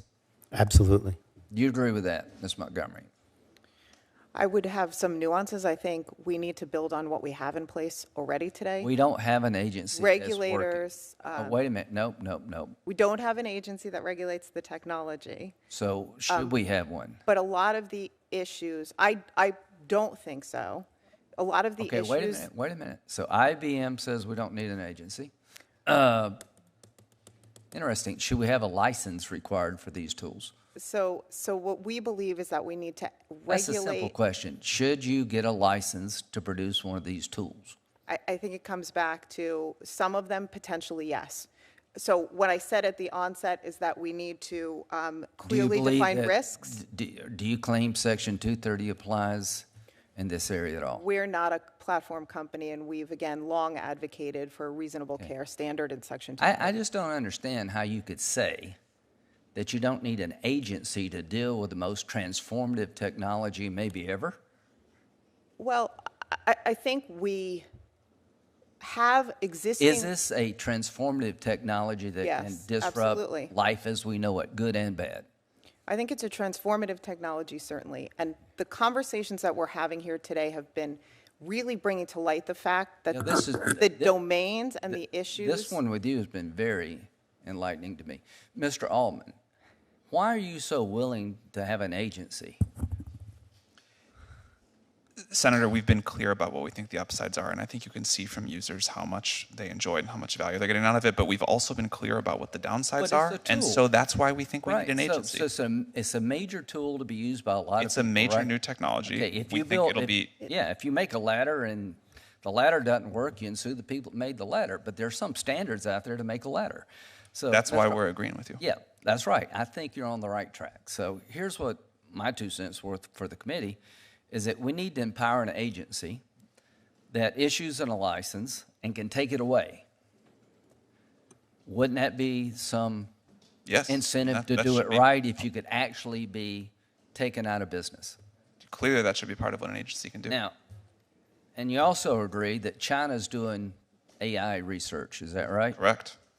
This world organization that doesn't exist, maybe it will, but if you don't do something about the China part of it, you'll never quite get this right. Do you agree?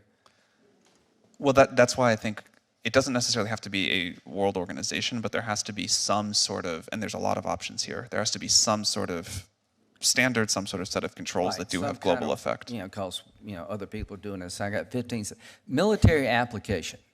How can AI change the warfare? And you got 1 minute. I got 1 minute? All right. That's a tough question for 1 minute. This is very far out of my area of expertise, but I'll give you one example, a drone. Can a drone, you can plug into a drone the coordinates and it can fly out and it goes over this target and it drops a missile on this car moving down the road and somebody's watching it. Could AI create a situation where a drone can select the target itself? I think we shouldn't allow that. Well, can it be done? Sure. Thanks. Thanks, Senator Graham. Senator Kuhn. Thank you, Senator Blumenthal, Senator Hawley, for convening this hearing, for working closely together to come up with this compelling panel of witnesses and beginning a series of hearings on this transformational technology. We recognize the immense promise and substantial risks associated with generative AI technologies. We know these models can make us more efficient, help us learn new skills, open whole new vistas of creativity, but we also know that generative AI can authoritatively deliver wildly incorrect information. It can hallucinate, as is often described. It can impersonate loved ones. It can encourage self-destructive behaviors, and it can shape public opinion and the outcome of elections.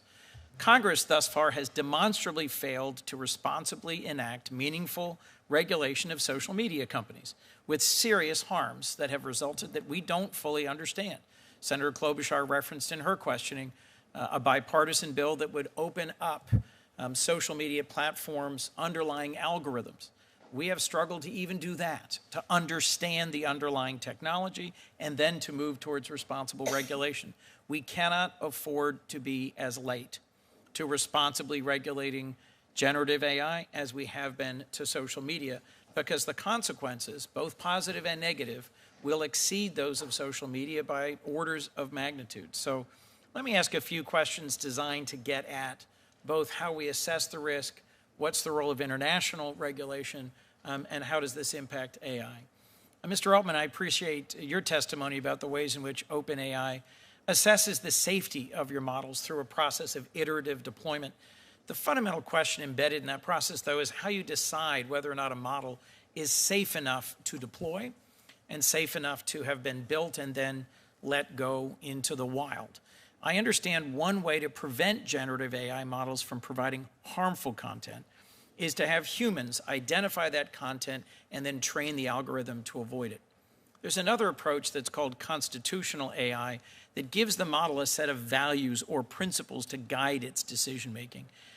Would it be more effective to give models these kinds of rules instead of trying to require or compel training the model on all the different potentials for harmful content? Thank you, Senator. It's a great question. I'd like to frame it by talking about why we deploy at all, like why we put these systems out into the world. There's the obvious answer about there's benefits and people are using it for all sorts of wonderful things and getting great value, and that makes us happy. But a big part of why we do it is that we believe that iterative deployment and giving people in our institutions and you all time to come to grips with this technology, to understand it, to find its limitations, its benefits, the regulations we need around it, what it takes to make it safe, that's really important. Going off to build a super powerful AI system in secret and then dropping it on the world all at once, I think would not go well.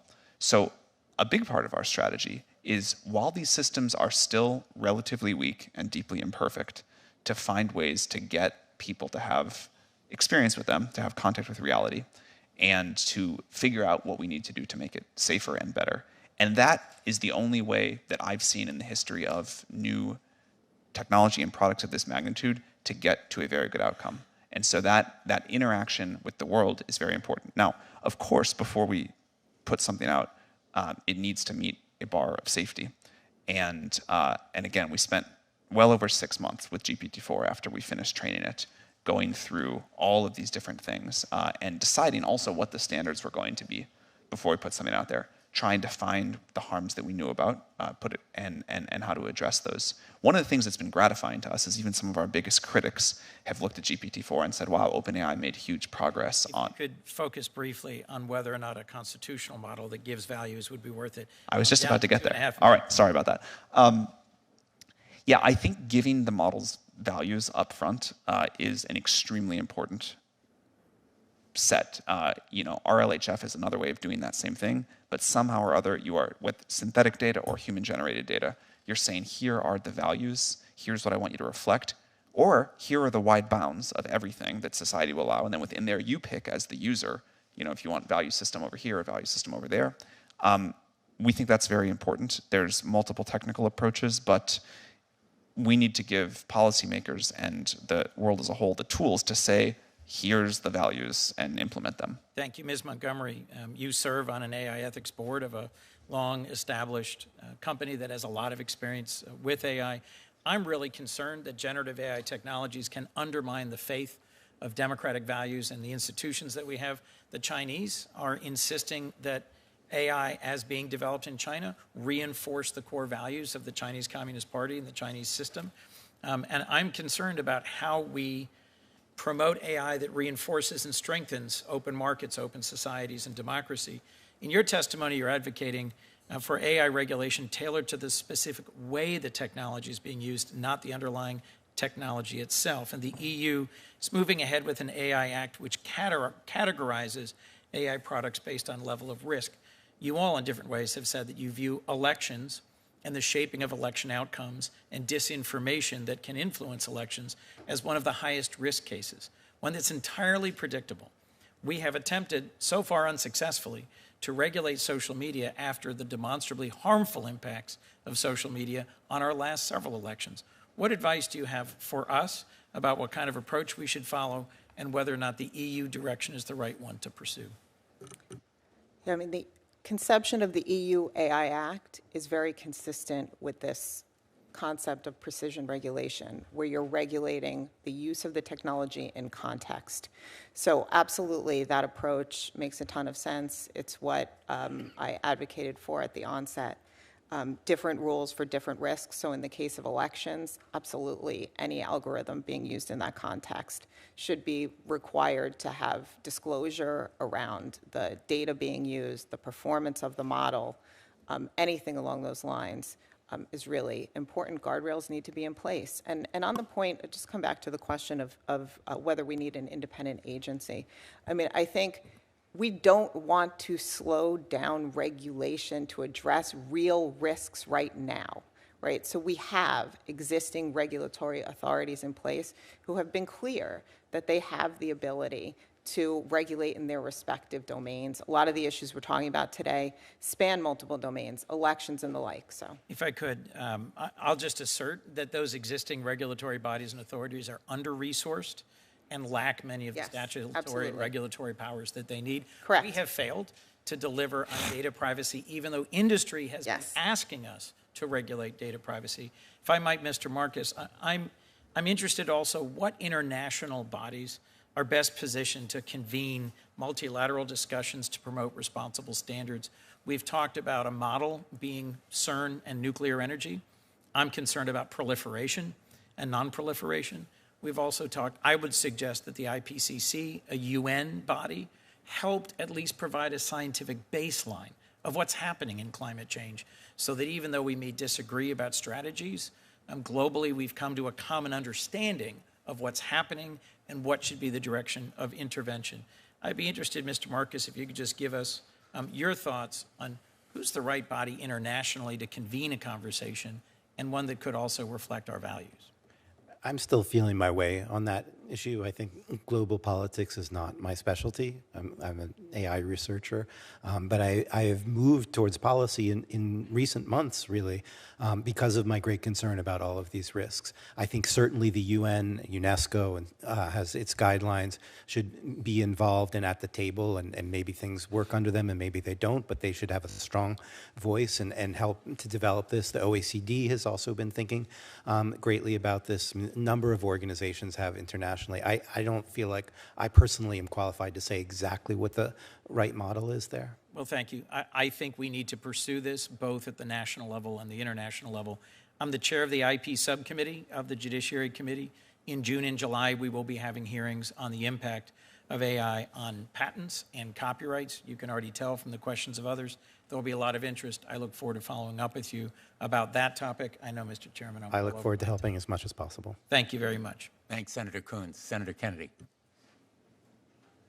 Thank you all for being here. Permit me to share with you 3 hypotheses that I would like you to assume for the moment to be true. Hypothesis number 1, many members of Congress do not understand artificial intelligence.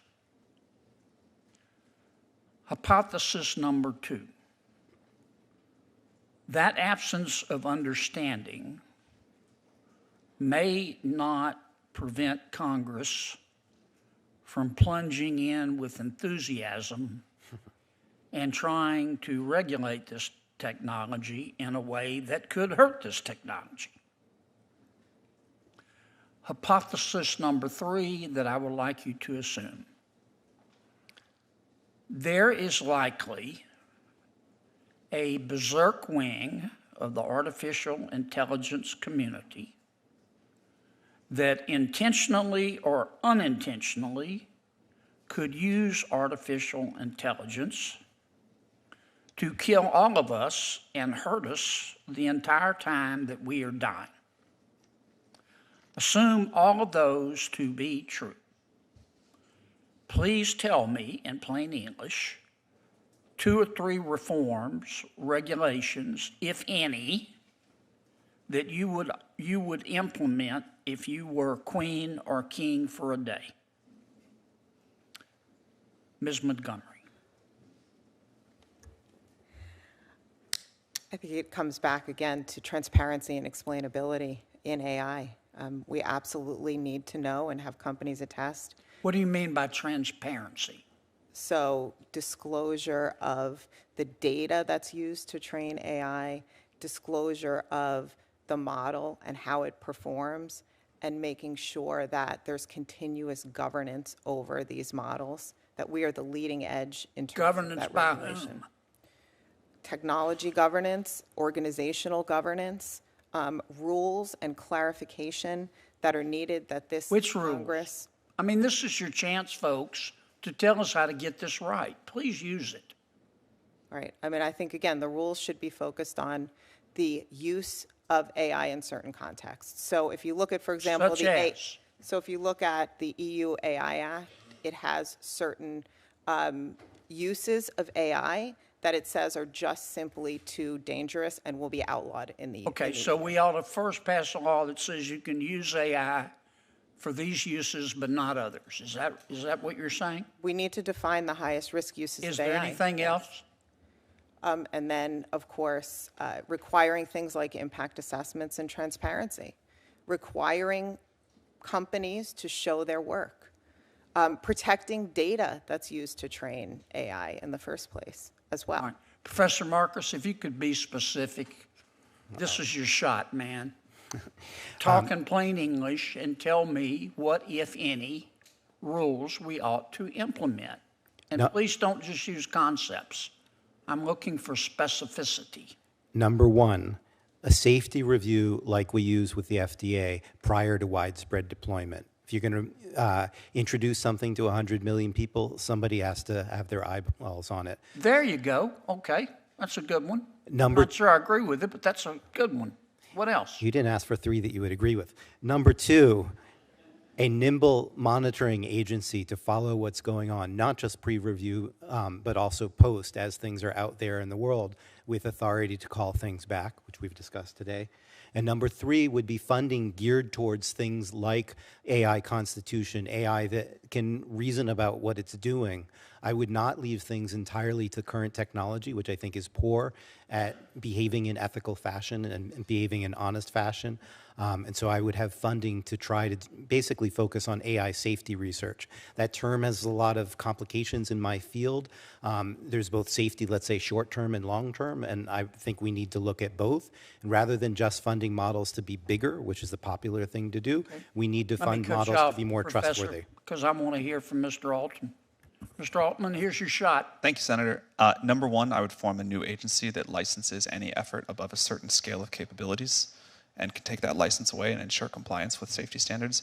Number two, I would create a set of safety standards focused on what you said in your third hypothesis as the dangerous capability evaluations. One example that we've used in the past is looking to see if a model can self-replicate and self-exfiltrate into the wild. We can give your office a long other list of the things that we think are important there, but specific tests that a model has to pass before it can be deployed into the world. And then third, I would require independent audits, so not just from the company or the agency, but experts who can say the model is or isn't in compliance with these stated safety thresholds and these percentages of performance on question X or Y. Can you send me that information? We will do that.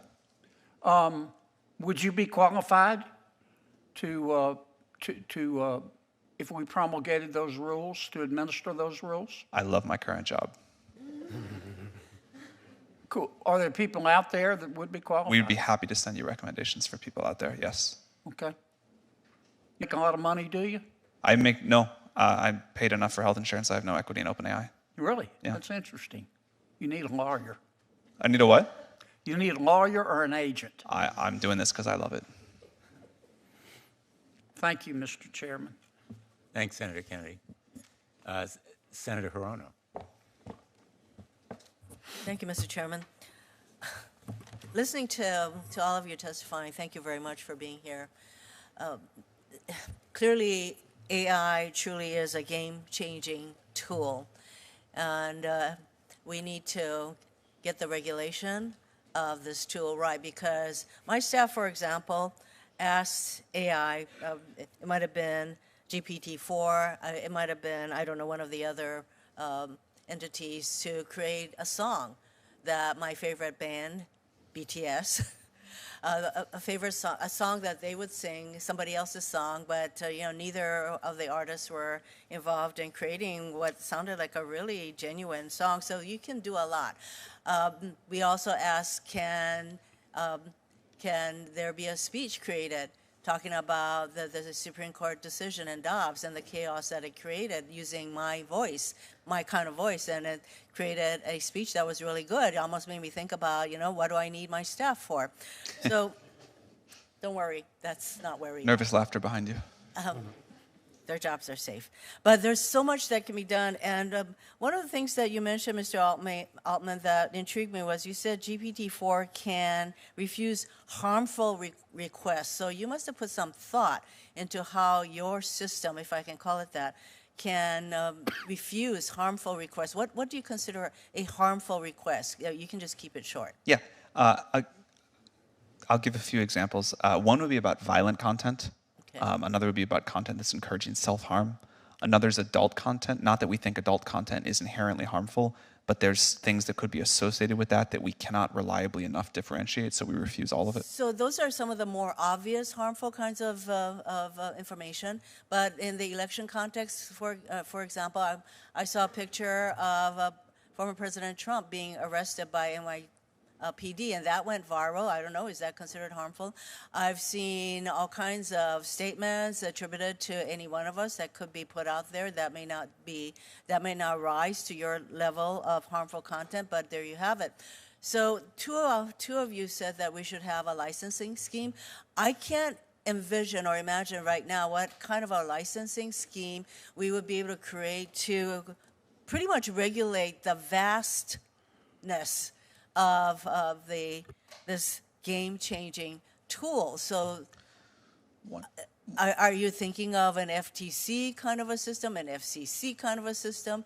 What do the two of you even envision as a potential licensing scheme that would provide the kind of guardrails that we need to protect literally our country from harmful content? To touch on the first part of what you said, there are things besides, should this content be generated or not, that I think are also important. So that image that you mentioned was generated.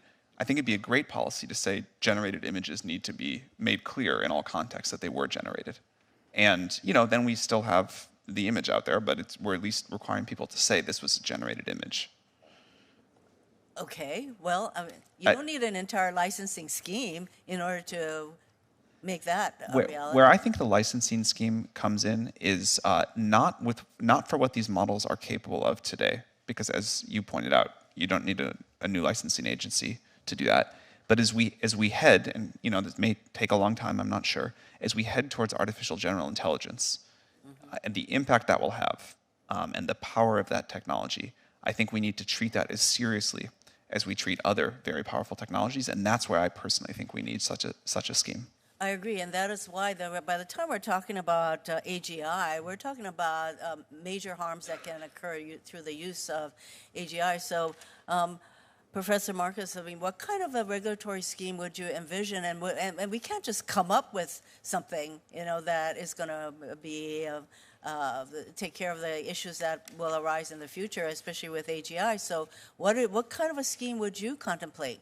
Well, first, if I can rewind just a moment, I think you really put your finger on the central scientific issue in terms of the challenges in building artificial intelligence. We don't know how to build a system that understands harm in the full breadth of its meaning. So what we do right now is we gather examples and we say, is this like the examples that we have labeled before? But that's not broad enough. And so I thought your questioning beautifully outlined the challenge that AI itself has to face in order to really deal with this. We want AI itself to understand harm, and that may require new technology. So I think that's very important. On this second part of your question, the model that I tend to gravitate towards, but I am not an expert here, is the FDA, at least as part of it, in terms of you have to make a safety case and say why the benefits outweigh the harms in order to get that license. Probably we need elements of multiple agencies. I'm not an expert there, but I think that the safety case part of it is incredibly important. You have to be able to have external reviewers that are scientifically qualified look at this and say, have you addressed enough? So I'll just give one specific example. AutoGPT frightens me. That's not something that OpenAI made, but something that OpenAI did make called ChatGPT plugins led a few weeks later to some building open source software called AutoGPT. And what AutoGPT does is it allows systems to access source code, access the internet, and so forth. And there are a lot of potential, let's say, cybersecurity risks there. There should be an external agency that says, well, we need to be reassured if you're going to release this product that there aren't going to be cybersecurity problems, or there are ways of addressing it. So, Professor, I am running out of time. There's, I just wanted to mention, Ms.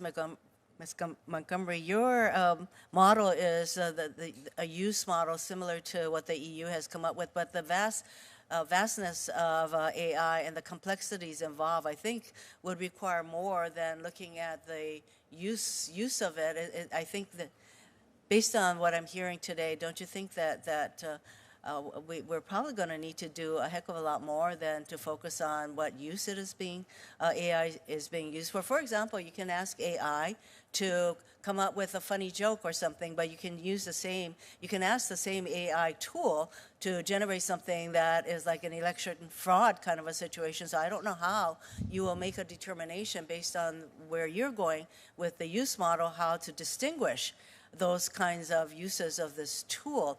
So I think that if we're going to go toward a licensing kind of a scheme, we're going to need to put a lot of thought into how we're going to come up with an appropriate scheme that is going to provide the kind of future reference that we need to put in place. So I thank all of you for coming in and providing further food for thought. Thank you, Mr. Chairman. Thanks very much, Senator Hirono. Senator Padilla. Thank you, Mr. Chairman. I appreciate the flexibility as I've been back and forth between this committee and Homeland Security Committee, where there's a hearing going on right now on the use of AI in government. So it's AI Day on the Hill, or at least in the Senate, apparently. Now, for folks watching at home, if you never thought about AI until the recent emergence of generative AI tools, the developments in this space may feel like they've just happened all of a sudden. But the fact of the matter is, Mr. Chair, is that they haven't. AI is not new, not for government, not for business, not for the public. In fact, the public uses AI all the time. And just for folks to be able to relate, I want to offer the example of anybody with a smartphone. Many features on your device leverage AI, including suggested replies, right, when we're text messaging or even to email, autocorrect features, including but not limited to spelling in our email and text applications. So I'm frankly excited to explore how we can facilitate positive AI innovation that benefits society while addressing some of the already known harms and biases that stem from the development and use of the tools today. Now, with language models becoming increasingly ubiquitous, I want to make sure that there's a focus on ensuring equitable treatment of diverse demographic groups. My understanding is that most research into evaluating and mitigating fairness harms has been concentrated on the English language, while non-English languages have received comparatively little attention or investment. And we've seen this problem before. I'll tell you why I raised this. Social media companies, for example, have not adequately invested in content moderation tools and resources for their non-English in non-English language. And I share this not just out of concern for non-US based users, but so many US-based users prefer a language other than English in their communication. So I'm deeply concerned about repeating social media's failure in AI tools and applications. Question, Mr. Altman and Ms. Montgomery, how are OpenAI and IBM ensuring language and cultural inclusivity that they're in their large language models? And it's even an area of focus in the development of your products. So bias and equity in technology is a focus of ours and always has been. I think diversity in terms of the development of the tools, in terms of their deployment, so having diverse people that are actually training those tools, considering the downstream effects as well. We're also very cautious, very aware of the fact that we can't just be articulating and calling for these types of things without having the tools and the technology to test for bias and to apply governance across the life cycle of AI. So we were one of the first teams and companies to put toolkits on the market, deploy them, contribute them to open source that will do things like help to address, be the technical aspects in which we help to address issues like bias. Can you speak just for a second specifically to language inclusivity? Yeah, I mean, language, so we don't have a consumer platform, but we are very actively involved with ensuring that the technology we help to deploy and the large language models that we use in helping our clients to deploy technology is focused on and available in many languages. Thank you. Ms. Schultz. We think this is really important. One example is that we worked with the government of Iceland, which is a language with fewer speakers than many of the languages that are well represented on the internet, to ensure that their language was included in our model. And we've had many similar conversations, and I look forward to many similar partnerships with lower resource languages to get them into our models. GPT-4 is, unlike previous models of ours, which were good at English and not very good at other languages, now pretty good at a large number of languages. You can go pretty far down the list, ranked by number of speakers, and still get good performance. But for these very small languages, we're excited about custom partnerships to include that language into our model run. And the part of the question you asked about values and making sure that cultures are included, we're equally focused on that, excited to work with people who have particular data sets and to work to collect a representative set of values from around the world to draw these wide bounds of what the system can do. I also appreciate what you said about the benefits of these systems and wanting to make sure we get those to as wide of a group as possible. I think these systems will have lots of positive impact on a lot of people, but in particular, historically underrepresented groups in technology, people who have not had as much access to technology around the world. This technology seems like it can be a big lift up. Great. And I know my question was specific to language inclusivity, but glad there's agreement on the broader commitment to diversity and inclusion. And I'll just give a couple more reasons why I think it's so critical. You know, the largest actors in this space can afford the massive amount of data, the computing power, and they have the financial resources necessary to develop complex AI systems. But in this space, we haven't seen, from a workforce standpoint, the racial and gender diversity reflective of the United States of America. And we risk, if we're not thoughtful about it, contributing to the development of tools and approaches that only exacerbate the bias and inequities that exist in our society. So a lot of follow-up work to do there. In my time remaining, I do want to ask one more question. This committee and the public are right to pay attention to the emergence of generative AI. Now, this technology has a different opportunity and risk profile than other AI tools, and these applications have felt very tangible for the public due to the nature of the user interface and the outputs that they produce. But I don't think we should lose sight of the broader AI ecosystem as we consider AI's broader impact on society, as well as the design of appropriate safeguards. So, Ms. Montgomery, in your testimony, as you noted, AI is not new. Can you highlight some of the different applications that the public and policymakers should also keep in mind as we consider possible regulations? Yeah, I mean, I think the generative AI systems that are available today are creating new issues that need to be studied. New issues around the potential to generate content that could be extremely misleading, deceptive, and the like. So those issues absolutely need to be studied. But we shouldn't also ignore the fact that AI is a tool. It's been around for a long time. It has capabilities beyond just generative capabilities. And again, that's why I think going back to this approach where we're regulating AI where it's touching people and society is a really important way to address it. Thank you. Thank you, Mr. Chair. Thanks, Senator Padilla. Senator Booker is next, but I think he's going to defer to Senator Ossoff. Because Senator Ossoff is a very big deal. I don't know if you know. I have a meeting at noon, and I'm grateful to you, Senator Booker, for yielding your time. You are, as always, brilliant and handsome. And thank you to the panelists for joining us. Thank you to the subcommittee leadership for opening this up to all committee members. If we're going to contemplate a regulatory framework, we're going to have to define what it is that we're regulating. So, Mr. Altman, any such law will have to include a section that defines the scope of regulated activities, technologies, tools, products. Just take a stab at it. Yeah, thanks for asking, Senator Ossoff. I think it's super important. I think there are very different levels here, and I think it's important that any new approach, any new law does not stop the innovation from happening with smaller companies, open source models, researchers that are doing work at a smaller scale. That's a wonderful part of this ecosystem and of America, and we don't want to slow that down. There still may need to be some rules there, but I think we could draw a line at systems that need to be licensed in a very intense way.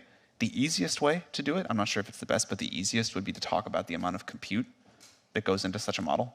So we could define a threshold of compute, and it'll have to change. It could go up or down. It could down as we discover more efficient algorithms that says above this amount of compute, you are in this regime. What I would prefer, it's harder to do, but I think more accurate, is to define some capability thresholds and say a model that can do things X, Y, and Z, up to you all to decide, that's now in this licensing regime, but models that are less capable, we don't want to stop our open source community, we don't want to stop individual researchers, we don't want to stop new startups, can proceed with a different framework. Thank you. As concisely as you can, please state which capabilities you'd propose we consider for the purposes of this definition.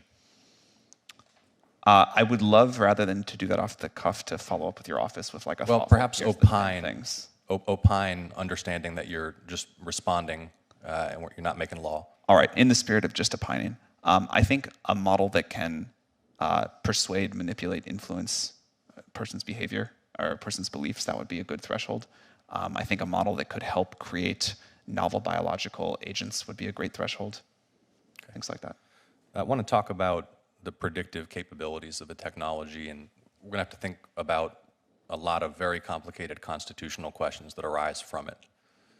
With massive data sets, the integrity and accuracy with which such technology can predict future human behavior is potentially pretty significant at the individual level, correct? I think we don't know the answer to that for sure, but let's say it can at least have some impact there.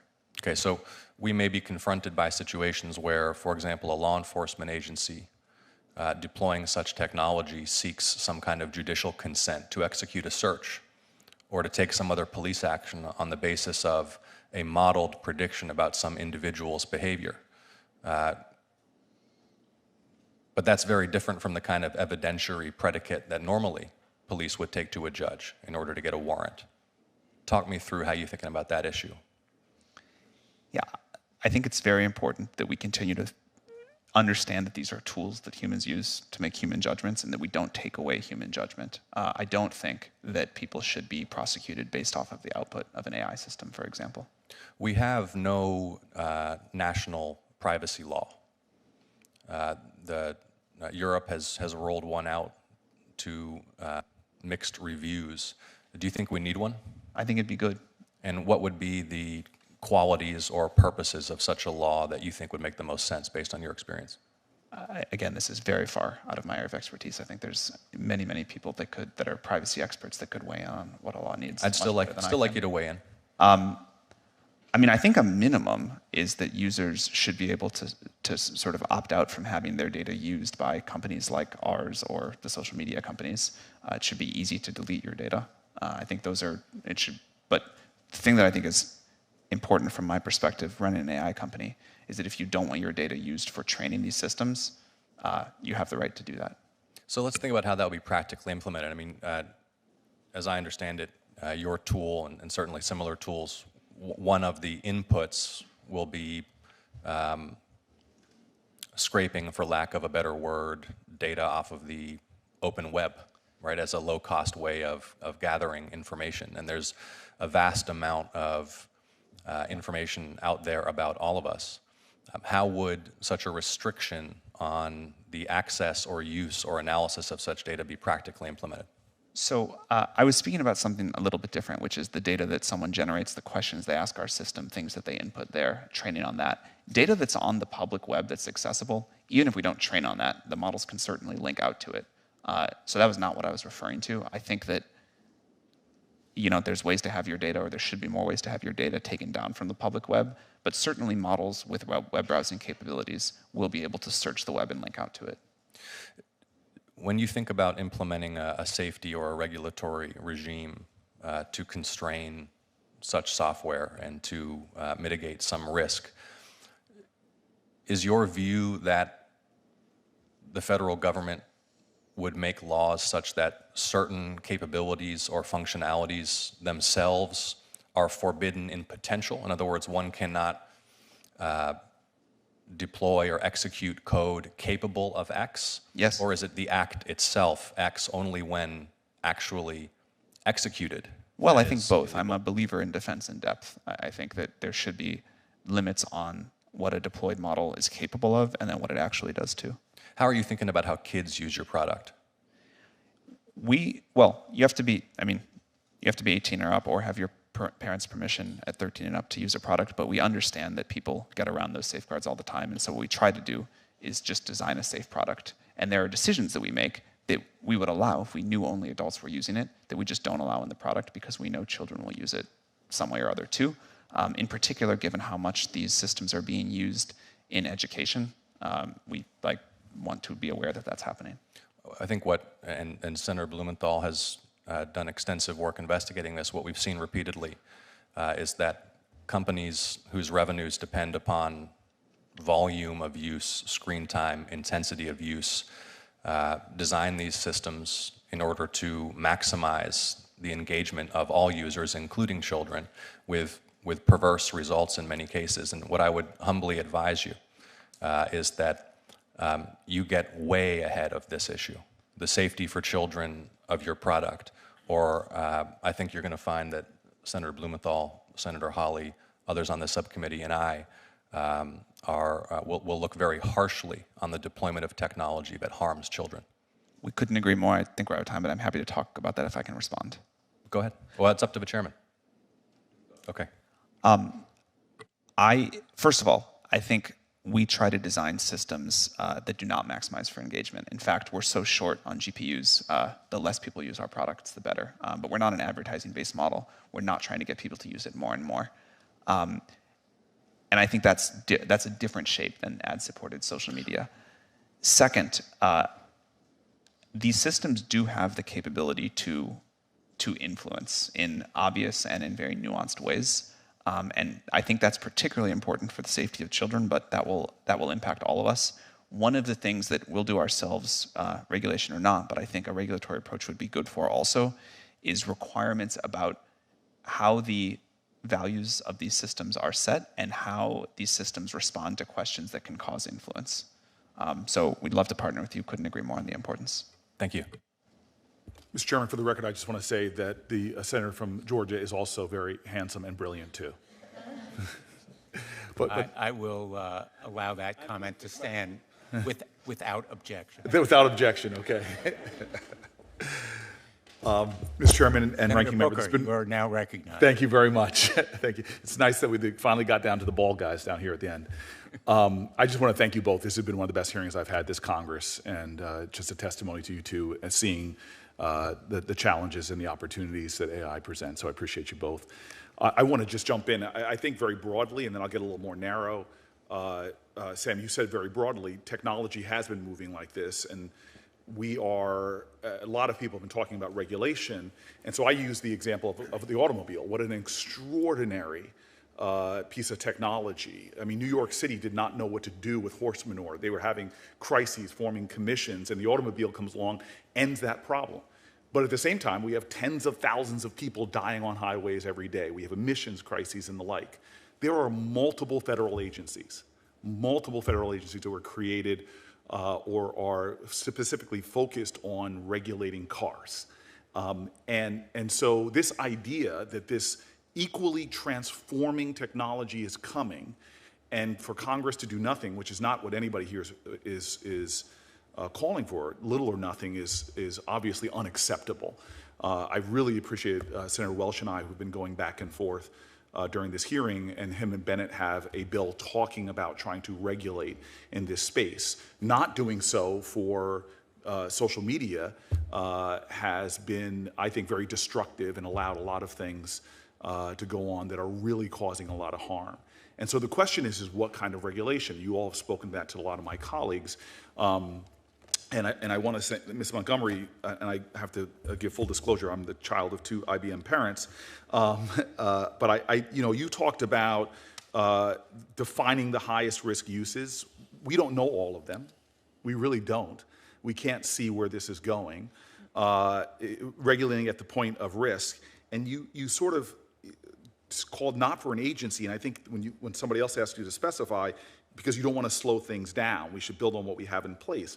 But you can envision that we can try to work on two different ways that ultimately a specific, like we have in cars, EPA, NHTSA, the Federal Motor Car Carrier Safety Administration, all of these things, you can imagine something specific that is, as Mr. Marcus points out, a nimble agency that could do monitoring, other things. You can imagine the need for something like that, correct? Oh, absolutely. Yeah.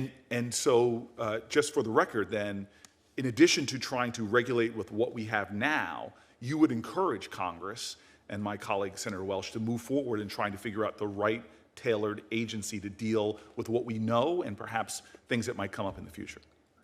I would encourage Congress to make sure it understands the technology, has the skills and resources in place to impose regulatory requirements on the uses of the technology and to understand emerging risks as well. So yes. Yeah, Mr. Marcus, there's no way to put this genie in the bottle.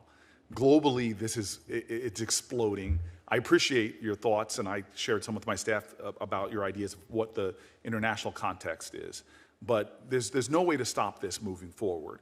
So with that understanding, just building on what Ms. Montgomery said, what kind of encouragement do you have as specifically as possible to forming an agency, to using current rules and regulations? Can you just put some clarity on what you've already stated? Let me just insert, there are more genies yet to come from more bottles. Some genies are already out, but we don't have machines that can really, for example, self-improve themselves. We don't really have machines that have self-awareness, and we might not ever want to go there. So there are other genies to be concerned about. On to the main part of your question. I think that we need to have some international meetings very quickly with people who have expertise in how you grow agencies, in the history of growing agencies. We need to do that in the federal level. We need to do that in the international level. I'll just emphasize one thing I haven't as much as I would like to, which is that I think science has to be a really important part of it. And I'll give an example. We've talked about misinformation. We don't really have the tools right now to detect and label misinformation with nutrition labels that we would like to. We have to build new technologies for that. We don't really have tools yet to detect a wide uptick in cybercrime, probably. We probably need new tools there. We need science to probably help us to figure out what we need to build and also what it is that we need to have transparency around and so forth. Understood. Sam, just going to you for the little bit of time I have left. Real quick, first of all, you're a bit of a unicorn when I sat down with you first. Could you explain why nonprofit? In other words, you're not looking necessarily, and you've even capped the VC people. Just really quickly, I want folks to understand that. We started as a nonprofit, really focused on how this technology was going to be built. At the time, it was very outside the Overton window that something like AGI was even possible. That's shifted a lot. We didn't know at the time how important scale was going to be, but we did know that we wanted to build this with humanity's best interest at heart, and a belief that this technology could, if it goes the way we want, if we can do some of those things Professor Marcus mentioned, really deeply transform the world. And we wanted to be as much of a force for getting to a positive vision. I'm going to interrupt you. I think that's all good. I hope more of that gets out on the record. The second part of my question as well, I found it fascinating. But are you ever going to, for a revenue model, for return on your investors, are you ever going to do ads or something like that? I wouldn't say never. I don't think, I think there may be people that we want to offer services to and there's no other model that works, but I really like having a subscription-based model. We have API developers pay us and we have ChatGPT. Okay, can I jump to then can I just jump real quickly? One of my biggest concerns about this space is what I've already seen in the space of Web 2, Web 3 is this massive corporate concentration.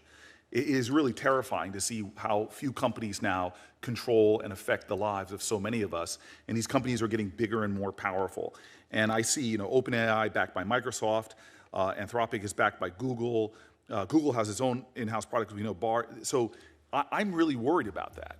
And I'm wondering if Sam, you can give me a quick acknowledgement. Are you worried about the corporate concentration in this space and what effect it might have and the associated risks, perhaps, with market concentration in AI? And then, Mr. Marcus, can you answer that as well? I think there will be many people that develop models. What's happening on the open source community is amazing, but there will be a relatively small number of providers that can make models at the true leading edge. Is there danger in that? I think there is benefits and danger to that. Like, as we were talking about all of the dangers with AI, the fewer of us that you really have to keep a careful eye on the absolute bleeding edge of capabilities, there's benefits there. But I think there needs to be enough, and there will, because there's so much value, that consumers have choice, that we have different ideas. Mr. Marcus, real quick. There is a real risk of a kind of technocracy combined with oligarchy, where a small number of companies influence people's beliefs through the nature of these systems. Again, I put something in the record about the Wall Street Journal about how these systems can subtly shape our beliefs, and that has enormous influence on how we live our lives. And having a small number of players do that with data that we don't even know about, that scares me. Sam, I'm sorry. One more thing I wanted to add. One thing that I think is very important is that what these systems get aligned to, whose values, what those bounds are, that is somehow set by society as a whole, by governments as a whole. And so creating that data set, our alignment data set, it could be an AI constitution, whatever it is, that has got to come very broadly from society. Thank you very much, Mr. Chairman. My time's expired, and I guess the best for last. Thank you, Senator Booker. Senator Wells. First of all, I want to thank you, Senator Blumenthal, and you, Senator Hawley. This has been a tremendous hearing. senators are noted for their short attention spans, but I've sat through this entire hearing and enjoyed every minute of it. You do have one of our longer attention spans in the United States, to your great credit. Well, we've had good witnesses, and it's an incredibly important issue. And here's just, all the questions I have been asked, really, but here's a kind of a takeaway, and what I think is the major question that we're going to have to answer as a Congress. And number one, you're here because AI is this extraordinary new technology that everyone says can be transformative as much as the printing press. Number two, it's really unknown what's going to happen, but there's a big fear you've expressed, all of you, about what bad actors can do and will do if there's no rules of the road. Number three, as a member who served in the House and now in the Senate, I've come to the conclusion that it's impossible for Congress to keep up with the speed of technology. And there have been concerns expressed about social media and now about AI that relate to fundamental privacy rights, bias rights, intellectual property, the spread of disinformation, which in many ways for me is the biggest threat because that goes to the core of our capacity for self-governing. There's the economic transformation, which can be profound. There's safety concerns. And I've come to the conclusion that we absolutely have to have an agency. What its scope of engagement is has to be defined by us. But I believe that unless we have an agency that is going to address these questions from social media and AI, we really don't have much of a defense against the bad stuff. And the bad stuff will come. So last year, I introduced in the House side, and Senator Bennett did in the Senate side, it was the end of the year, a Digital Commission Act, and we're going to be reintroducing that this year. And the two things that I want to ask, one, you've somewhat answered, because I think two of the three of you have said you think we do need an independent commission. You know, and Congress established an independent commission when railroads were running rampant over the interest of farmers, when Wall Street had no rules of the road, and we had the SEC. And I think we're at that point now. But what the commission does would have to be defined and circumscribed. But also, there's always a question about the use of regulatory authority and the recognition that it can be used for good. J.D. Vance actually mentioned that when we were considering his and Senator Brown's bill about railroads in that event in East Palestine, regulation for the public health.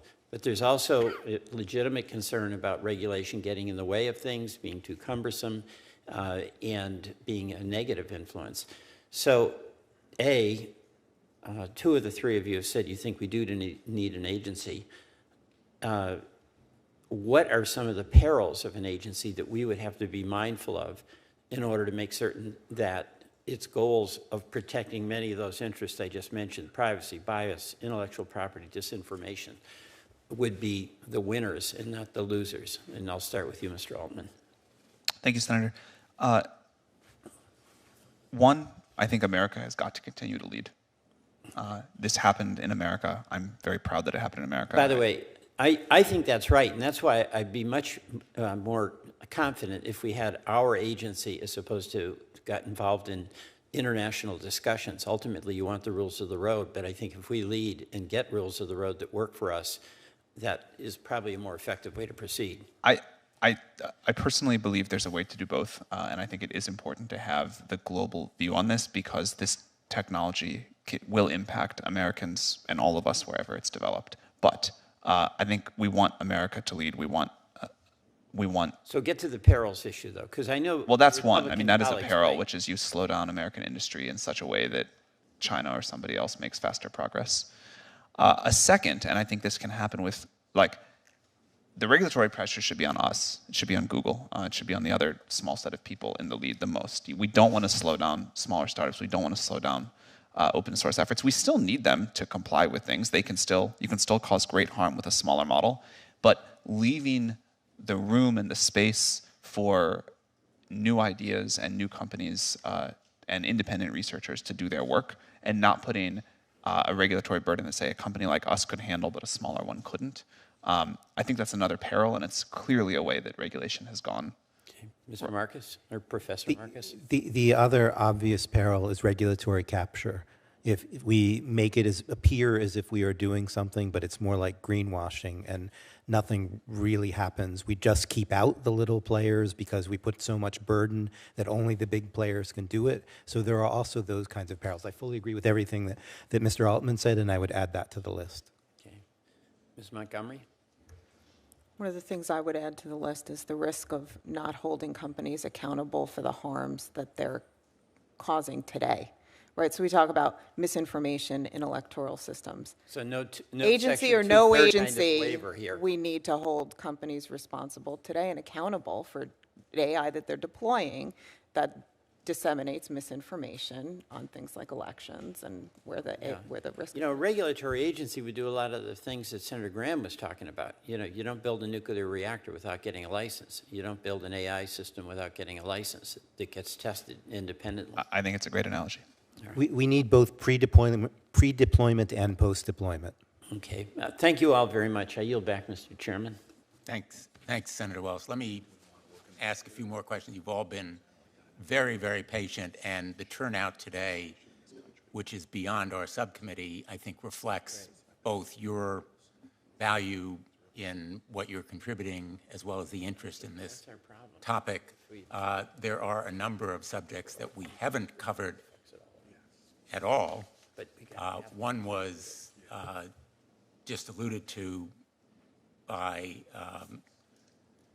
Professor Marcus, which is the monopolization danger, the dominance of markets that excludes new competition and thereby inhibits or prevents innovation and invention, which we have seen in social media, as well as some of the old industries, airlines, automobiles, and others where consolidation has narrowed competition. And so I think we need to focus on kind of an old area of antitrust, which dates more than a century, still inadequate to deal with the challenges we have right now in our economy. And certainly we need to be mindful of the way that rules can enable the big guys to get bigger and exclude innovation and competition, and responsible good guys, such as are represented in this industry right now. We haven't dealt with national security. There are huge implications for national security. I will tell you, as a member of the Armed Services Committee, classified briefings on this issue have abounded, and the threats that are posed by some of our adversaries. China has been mentioned here, but the sources of threats to this nation in this space are very real and urgent. We're not going to deal with them today, but we do need to deal with them, and we will, hopefully, in this committee. And then on the issue of a new agency, you know, I've been doing this stuff for a while. I was Attorney General of Connecticut for 20 years. I was a federal prosecutor, the U.S. Attorney. Most of my career has been in enforcement. And I will tell you something, you can create 10 new agencies, but if you don't give them the resources, and I'm talking not just about dollars, I'm talking about scientific expertise, you guys will run circles around them. And it isn't just the models or the generative AI that will run circles around them, but it is the scientists in your companies. For every success story in government regulation, you can think of 5 failures. That's true of the FDA, it's true of the IAEA, it's true of the SEC, it's true of the whole alphabet list of government agencies. And I hope our experience here will be different, but the Pandora's box requires more than just the words or the concepts, licensing, new agency. There's some real hard decision making, as Ms. Montgomery has alluded to, about how to frame the rules to fit the risks. First, do no harm. Make it effective. Make it enforceable. Make it real. I think we need to grapple with the hard questions here that, you know, frankly, this initial hearing, I think, has raised very successfully, but not answered. And I thank our colleagues who have participated and made these very creative suggestions. I'm very interested in enforcement. I, you know, literally 15 years ago, I think, advocated abolishing Section 230. What's old is new again. You know, now people are talking about abolishing Section 230. Back then, it was considered completely unrealistic. But enforcement really does matter. I want to ask Mr. Altman, because of the privacy issue, and you've suggested that you have an interest in protecting the privacy of the data that may come to you or be available. What specific steps do you take to protect privacy? One is that we don't train on any data submitted to our API. So if you're a business customer of ours and submit data, we don't train on it at all. We do retain it for 30 days solely for the purpose of trust and safety enforcement, but that's different than training on it. If you use ChatGPT, you can opt out of us training on your data. You can also delete your conversation history or your whole account. Ms. Montgomery, I know you don't deal directly with consumers, but do you take steps to protect privacy as well? Absolutely. And we even filter our large language models for content that includes personal information that may have been pulled from public data sets as well. So we apply additional level of filtering. Professor Marcus, you made reference to self-awareness, self-learning. Already we're talking about the potential for jailbreaks. How soon do you think that new kind of generative AI will be usable, will be practical? New AI that is self-aware and so forth? Or, yes. I mean, I have no idea on that one. I think we don't really understand what self-awareness is, and so it's hard to put a date on it. In terms of self-improvement, there's some modest self-improvement in current systems, but one could imagine a lot more, and that could happen in 2 years. It could happen in 20 years. The basic paradigms that haven't been invented yet. Some of them we might want to discourage, but it's a bit hard to put timelines on them. And just going back to enforcement for 1 second, one thing that is absolutely paramount, I think, is far greater transparency about what the models are and what the data are. That doesn't necessarily mean everybody in the general public has to know exactly what's in one of these systems, but I think it means that there needs to be some enforcement arm that can look at these systems, can look at the data, can perform tests and so forth. Let me ask you, all of you, I think there has been a reference to elections and banning outputs involving elections. Are there other areas where you think, what are the other high risk or highest risk areas where you would either ban or establish especially strict rules? Ms. Montgomery. The space around misinformation, I think, is a hugely important one. And coming back to the points of transparency, you know, knowing what content was generated by AI is going to be a really critical area that we need to address. Any others? I think medical misinformation is something to really worry about. We have systems that hallucinate things. They're going to hallucinate medical advice. Some of the advice they'll give is good, some of it's bad. We need really tight regulation around that. Same with psychiatric advice, people using these things as kind of ersatz therapists. I think we need to be very concerned about that. I think we need to be concerned about internet access for these tools when they can start making requests, both of people and internet things. It's probably okay if they just do search, but as they do more intrusive things on the internet, like do we want them to be able to order equipment or order chemistry and so forth? So as they as we empower these systems more by giving them internet access, I think we need to be concerned about that. And then we've hardly talked at all about long-term risks. Sam alluded to it briefly. I don't think that's where we are right now, but as we start to approach machines that have a larger footprint on the world beyond just having a conversation, we need to worry about that and think about how we're going to regulate that and monitor it and so forth. In a sense, we've been talking about bad guys or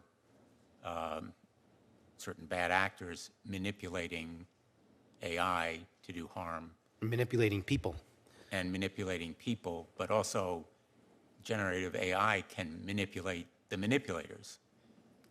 It can. I mean, there's many layers of manipulation that are possible, and I think we don't yet really understand the consequences. Dan Dennett just sent me a manuscript last night that will be in the Atlantic in a few days on what he calls counterfeit people.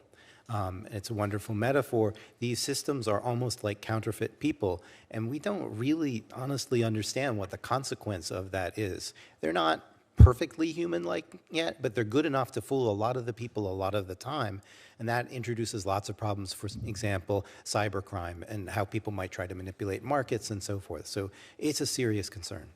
In my opening, I suggested 3 principles: transparency, accountability, and limits on use. Would you agree that those are a good starting point? Ms. Montgomery? 100%. And as you also mentioned, industry shouldn't wait for Congress. That's what we're doing here at IBM. There's no reason that industry Absolutely. should wait for Congress. Yep. Professor Marcus?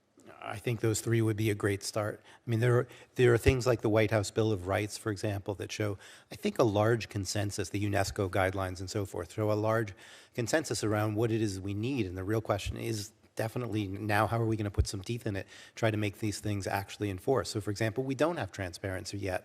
We all know we want it, but we're not doing enough to enforce it. Mr. Altman? I certainly agree that those are important points.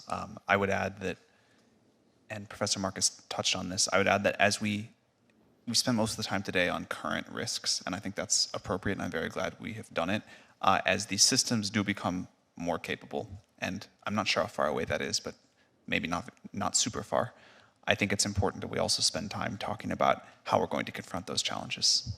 Having talked to you privately, You know how much I care.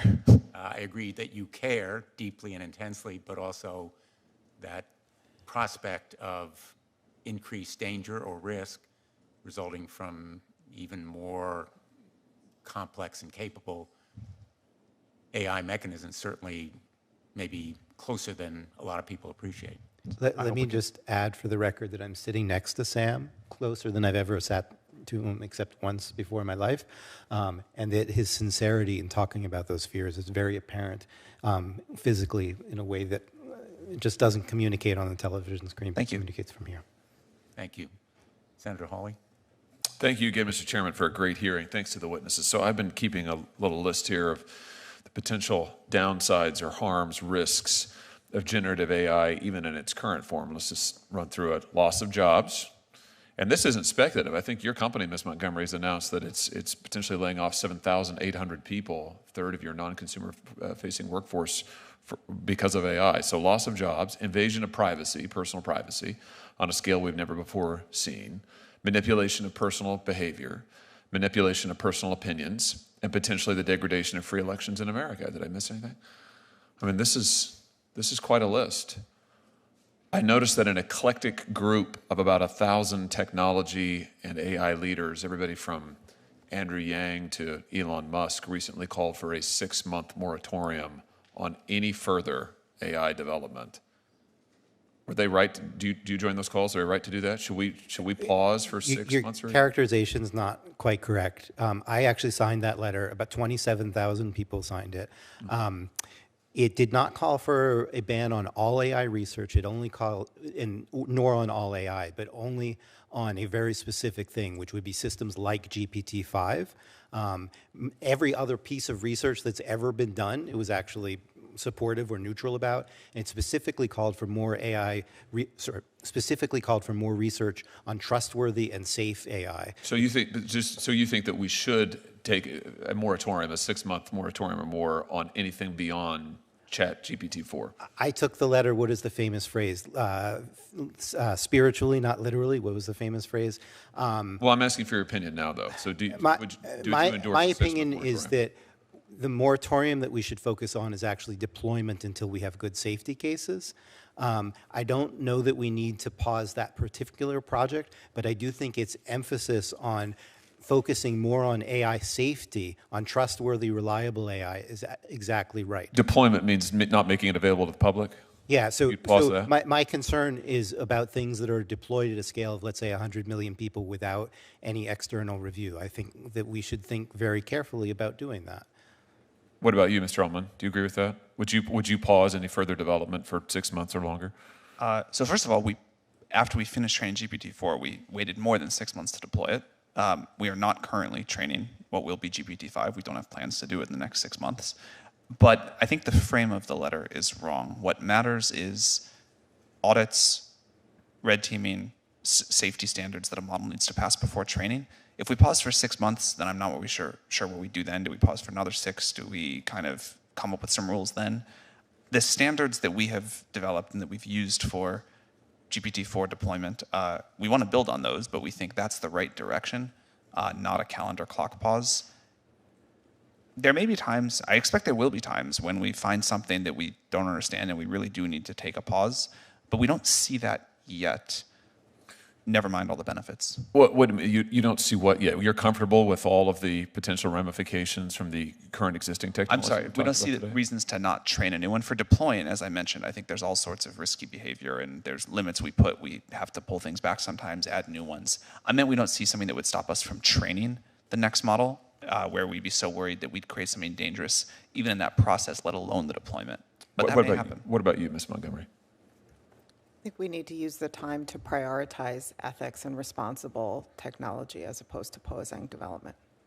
Well, wouldn't a pause in development help the development of protocols for safety standards and ethics? I'm not sure how practical it is to pause, but we absolutely should be prioritizing safety protocols. Okay, the point about practicality leads me to this. I'm interested in this talk about an agency, and maybe that would work. Although, having seen how agencies work in this government, they usually get captured by the interests that they're supposed to regulate. They usually get controlled by the people who they're supposed to be watching. I mean, that's just been our history for 100 years. Maybe this agency would be different. I have a little different idea. Why don't we just let people sue you? Why don't we just make you liable in court? We can do that. We know how to do that. We can pass a statute. We can create a federal right of action that will allow private individuals who are harmed by this technology to get into court and to bring evidence into court. And it can be anybody. I mean, you want to talk about crowdsourcing. We'll just open the courthouse doors. We'll define a broad right of action, private citizens, be class actions. We'll just open it up. We'll allow people to go into court. We'll allow them to present evidence. They say that they were harmed by, they were given medical misinformation. They were given election misinformation, whatever. Why not do that, Mr. Altman? I mean, please forgive my ignorance. Can't people sue us? Well, you're not protected by Section 230, but there's not currently, I don't think, a federal right of action, private right of action that says that if you are harmed by generative AI technology, we will guarantee you the ability to get into court. Oh, well, I think there's like a lot of other laws where if technology harms you, there's standards that we could be sued under, unless I'm really misunderstanding how things work. If the question is, are clearer laws about the specifics of this technology and consumer protections a good thing, I would say definitely yes. The laws that we have today were designed long before we had artificial intelligence, and I do not think they give us enough coverage. The plan that you propose, I think, as a hypothetical, would certainly make a lot of lawyers wealthy, but I think it would be too slow to affect a lot of the things that we care about, and there are gaps in the law. For example, we don't really Wait, know. you think it'd be slower than Congress? Yes, I do, in some ways. Really? Well, Do you know that? litigation can take a decade or more. Oh, I but the think you threat guys- of litigation is a powerful tool. I mean, how would IBM like to be sued for $100 billion? I'm in no way asking to take litigation off the table among the tools, but I think, for example, if I can continue, there are areas like copyright where we don't really have laws. We don't really have a way of thinking about wholesale misinformation as opposed to individual pieces of it, where, say, a foreign actor might make billions of pieces of misinformation, or a local actor. We have some laws around market manipulation we could apply, but we get in a lot of situations where we don't really know which laws apply. There would be loopholes. The system is really not thought through. In fact, we don't even know that 230 does or does not apply here, as far as I know. I think that that's something a lot of people speculated about this afternoon, but it's not solid. Well, we could fix that. Well, the question is how. Oh, easy. It would be easy for us to say that Section 230 doesn't apply to generative AI. Ms. Montgomery, I'll give you the last word. Important I'll yield, start. Mr. Chairman. You on the point of- suggested, Ms. Montgomery, a duty of care, which I think fits the idea of a private right of action. No, that's exactly right. And also, AI is not a shield, right? So if a company discriminates in granting credit, for example, or in the hiring process, by virtue of the fact that they relied too significantly on an AI tool, they're responsible for that today, regardless of whether they used a tool or a human to make that decision. I'm going to turn to Senator Booker for some final questions, but I just want to make a quick point here on the issue of the moratorium. I think we need to be careful. The world won't wait. The rest of the global scientific community isn't going to pause. We have adversaries that are moving ahead, and sticking our head in the sand is not the answer. Safeguards and protections, yes, but a flat stop sign, sticking our head in the sand, I would be very, very worried about. Without militating for any sort of pause, I would just again emphasize there is a difference between research, which surely we need to do to keep pace with our foreign rivals, and deployment at really massive scale. You could deploy things at the scale of 1 million people or 10 million people, but not 100 million people or 1 billion people. And if there are risks, you might find them out sooner and be able to close the barn doors before the horses leave rather than after. Senator Booker. Yeah, there will be no pause. I mean, there's no enforcement body to force a pause. It's just not going to happen. It's nice to call for it for any just reasons or whatsoever, but forgive me for sounding skeptical. Nobody's pausing. This thing is racing. I would agree. I don't think it's a realistic thing in the world. The reason I personally signed the letter was to call attention to how serious the problems were and to emphasize spending more of our efforts on trustworthy and safe AI rather than just making a bigger version of something we already know to be unreliable. Yeah. So I'm a futurist. I love exciting about the future, and I guess there's a famous question, if you couldn't control for your race, your gender, where you would land on the planet Earth, or what time in humanity would you want to be born? Everyone would say right now. It's still the best time to be alive because of technology, innovation, and everything. And I'm excited about what the future holds. But the destructiveness that I've also seen as a person that's seen the transformative technologies of a lot of the technologies of the last 25 years is what really concerns me. And one of the things, especially with companies that are designed to want to keep my attention on screens, and I'm not just talking about new media, 24-hour cable news is a great example of people that want to keep your eyes on screens. I have a lot of concerns about the corporate intention. And Sam, this is again why I find your story so fascinating to me, and your values that I believe in from our conversations so compelling to me. But absent that, I really want to just explore what happens when these companies that are already controlling so much of our lives. A lot has been written about the FANG companies. What happens when they are the ones that are dominating this technology as they did before? So Professor Marcus, does that have any concern, the role that corporate power, corporate concentration has in this realm, that a few companies might control this whole area? I radically changed the shape of my own life in the last few months, and it was because of what happened with Microsoft releasing Sydney, and it didn't go the way I thought it would. In one way it did, which is I anticipated the hallucinations. I wrote an essay, which I have in the appendix, What to Expect When You're Expecting GPT-4, and I said that it would still be a good tool for misinformation, that it would still have trouble with physical reasoning, psychological reasoning, that it would hallucinate. And then along came Sydney, and the initial press reports were quite favorable. And then there was the famous article by Kevin Roose in which it recommended he get a divorce. And I had seen Tay and I had seen Galactica from Meta, and those had been pulled after they had problems.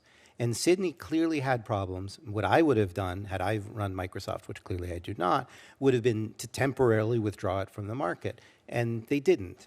And that was a wake-up call to me and a reminder that even if you have a company like OpenAI that is a nonprofit, and Sam's values, I think, have come clear today, other people can buy those companies and do what they like with them. And maybe we have a stable set of actors now, but the amount of power that these systems have to shape our views and our lives is really, really significant. And that doesn't even get into the risks that someone might repurpose them deliberately for all kinds of bad purposes. And so in the middle of February, I stopped writing much about technical issues in AI, which is most of what I've written about for the last decade, and said, I need to work on policy. This is frightening.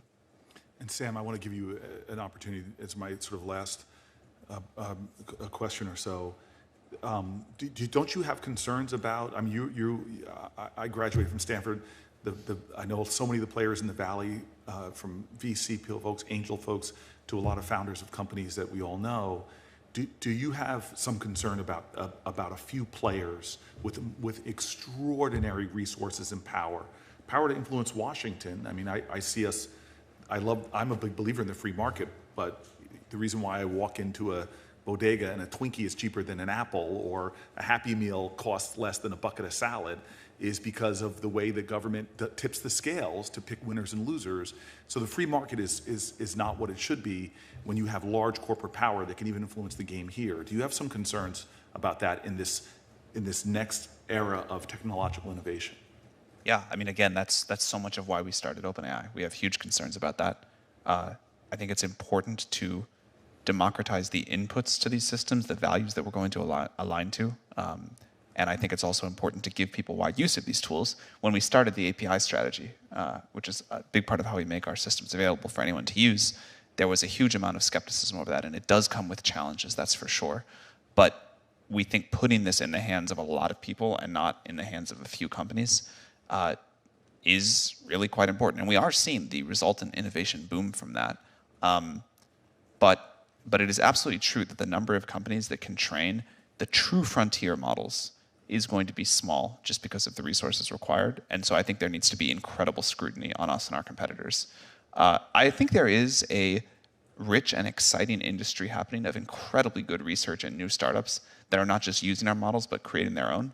And I think it's important to make sure that whatever regulatory stuff happens, whatever new agencies may or may not happen, we preserve that fire, because that's critical. I'm a big believer in the democratizing potential of technology, but I've seen the promise of that fail time and time again, where people said, oh, this is going to have a big democratizing force. My team works on a lot of issues about the reinforcing of bias through algorithms, the failure to advertise certain opportunities in certain zip codes. But you seem to be saying, and I heard this with Web3, that this is going to be decentralized finance, all these things are going to happen. But this seems to me not even to offer that promise, because the people who are designing these, it takes so much power, energy, resources. Are you saying that that my dreams of technology further democratizing opportunity and more are possible within a technology that is ultimately, I think, going to be very centralized to a few players who already control so much? So this point that I made about use of the model and building on top of it, this is really a new platform, right? It is definitely important to talk about who's going to create the models. I want to do that. I also think it's really important to decide to whose values we're going to align these models. But in terms of using the models, the people that build on top of the OpenAI API do incredible things. And it's, people frequently comment like, I can't believe you get this much technology for this little money. And so the companies people are building, putting AI everywhere, using our API, which does let us put safeguards in place, I think that's quite exciting. And I think that is how it is being democratized, not how it's going to be, but how it is being democratized right now. There is a whole new Cambrian explosion of new businesses, new products, new services happening by lots of different companies on top of these models. And so I'll say, Chairman, as I close, that most industries resist even reasonable regulation, from seatbelt laws to we've been talking a lot recently about rail safety. The only way we're going to see the democratization of values, I think, and while there are noble companies out there, is if we create rules of the road that enforce certain safety measures like we've seen with other technology. Thank you. Thanks, Senator Booker. And I couldn't agree more that in terms of consumer protection, which I've been doing for a while, participation by the industry is tremendously important, and not just rhetorically, but in real terms, because we have a lot of industries that come before us and say, oh, we're all in favor of rules, but not those rules. Those rules we don't like. And it's every rule, in fact, that they don't like. And I sense that there is a willingness to participate here that is genuine and authentic.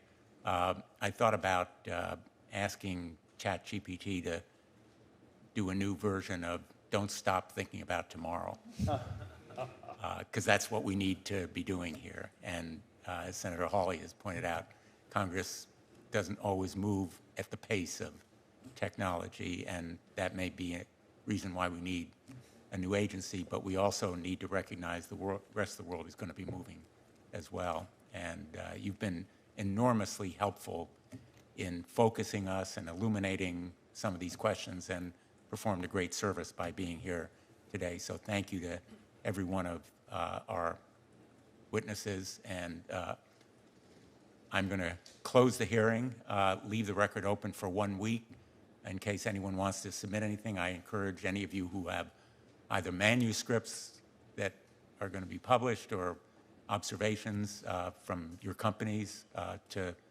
submit them to us. And we look forward to our next hearing. This one is closed.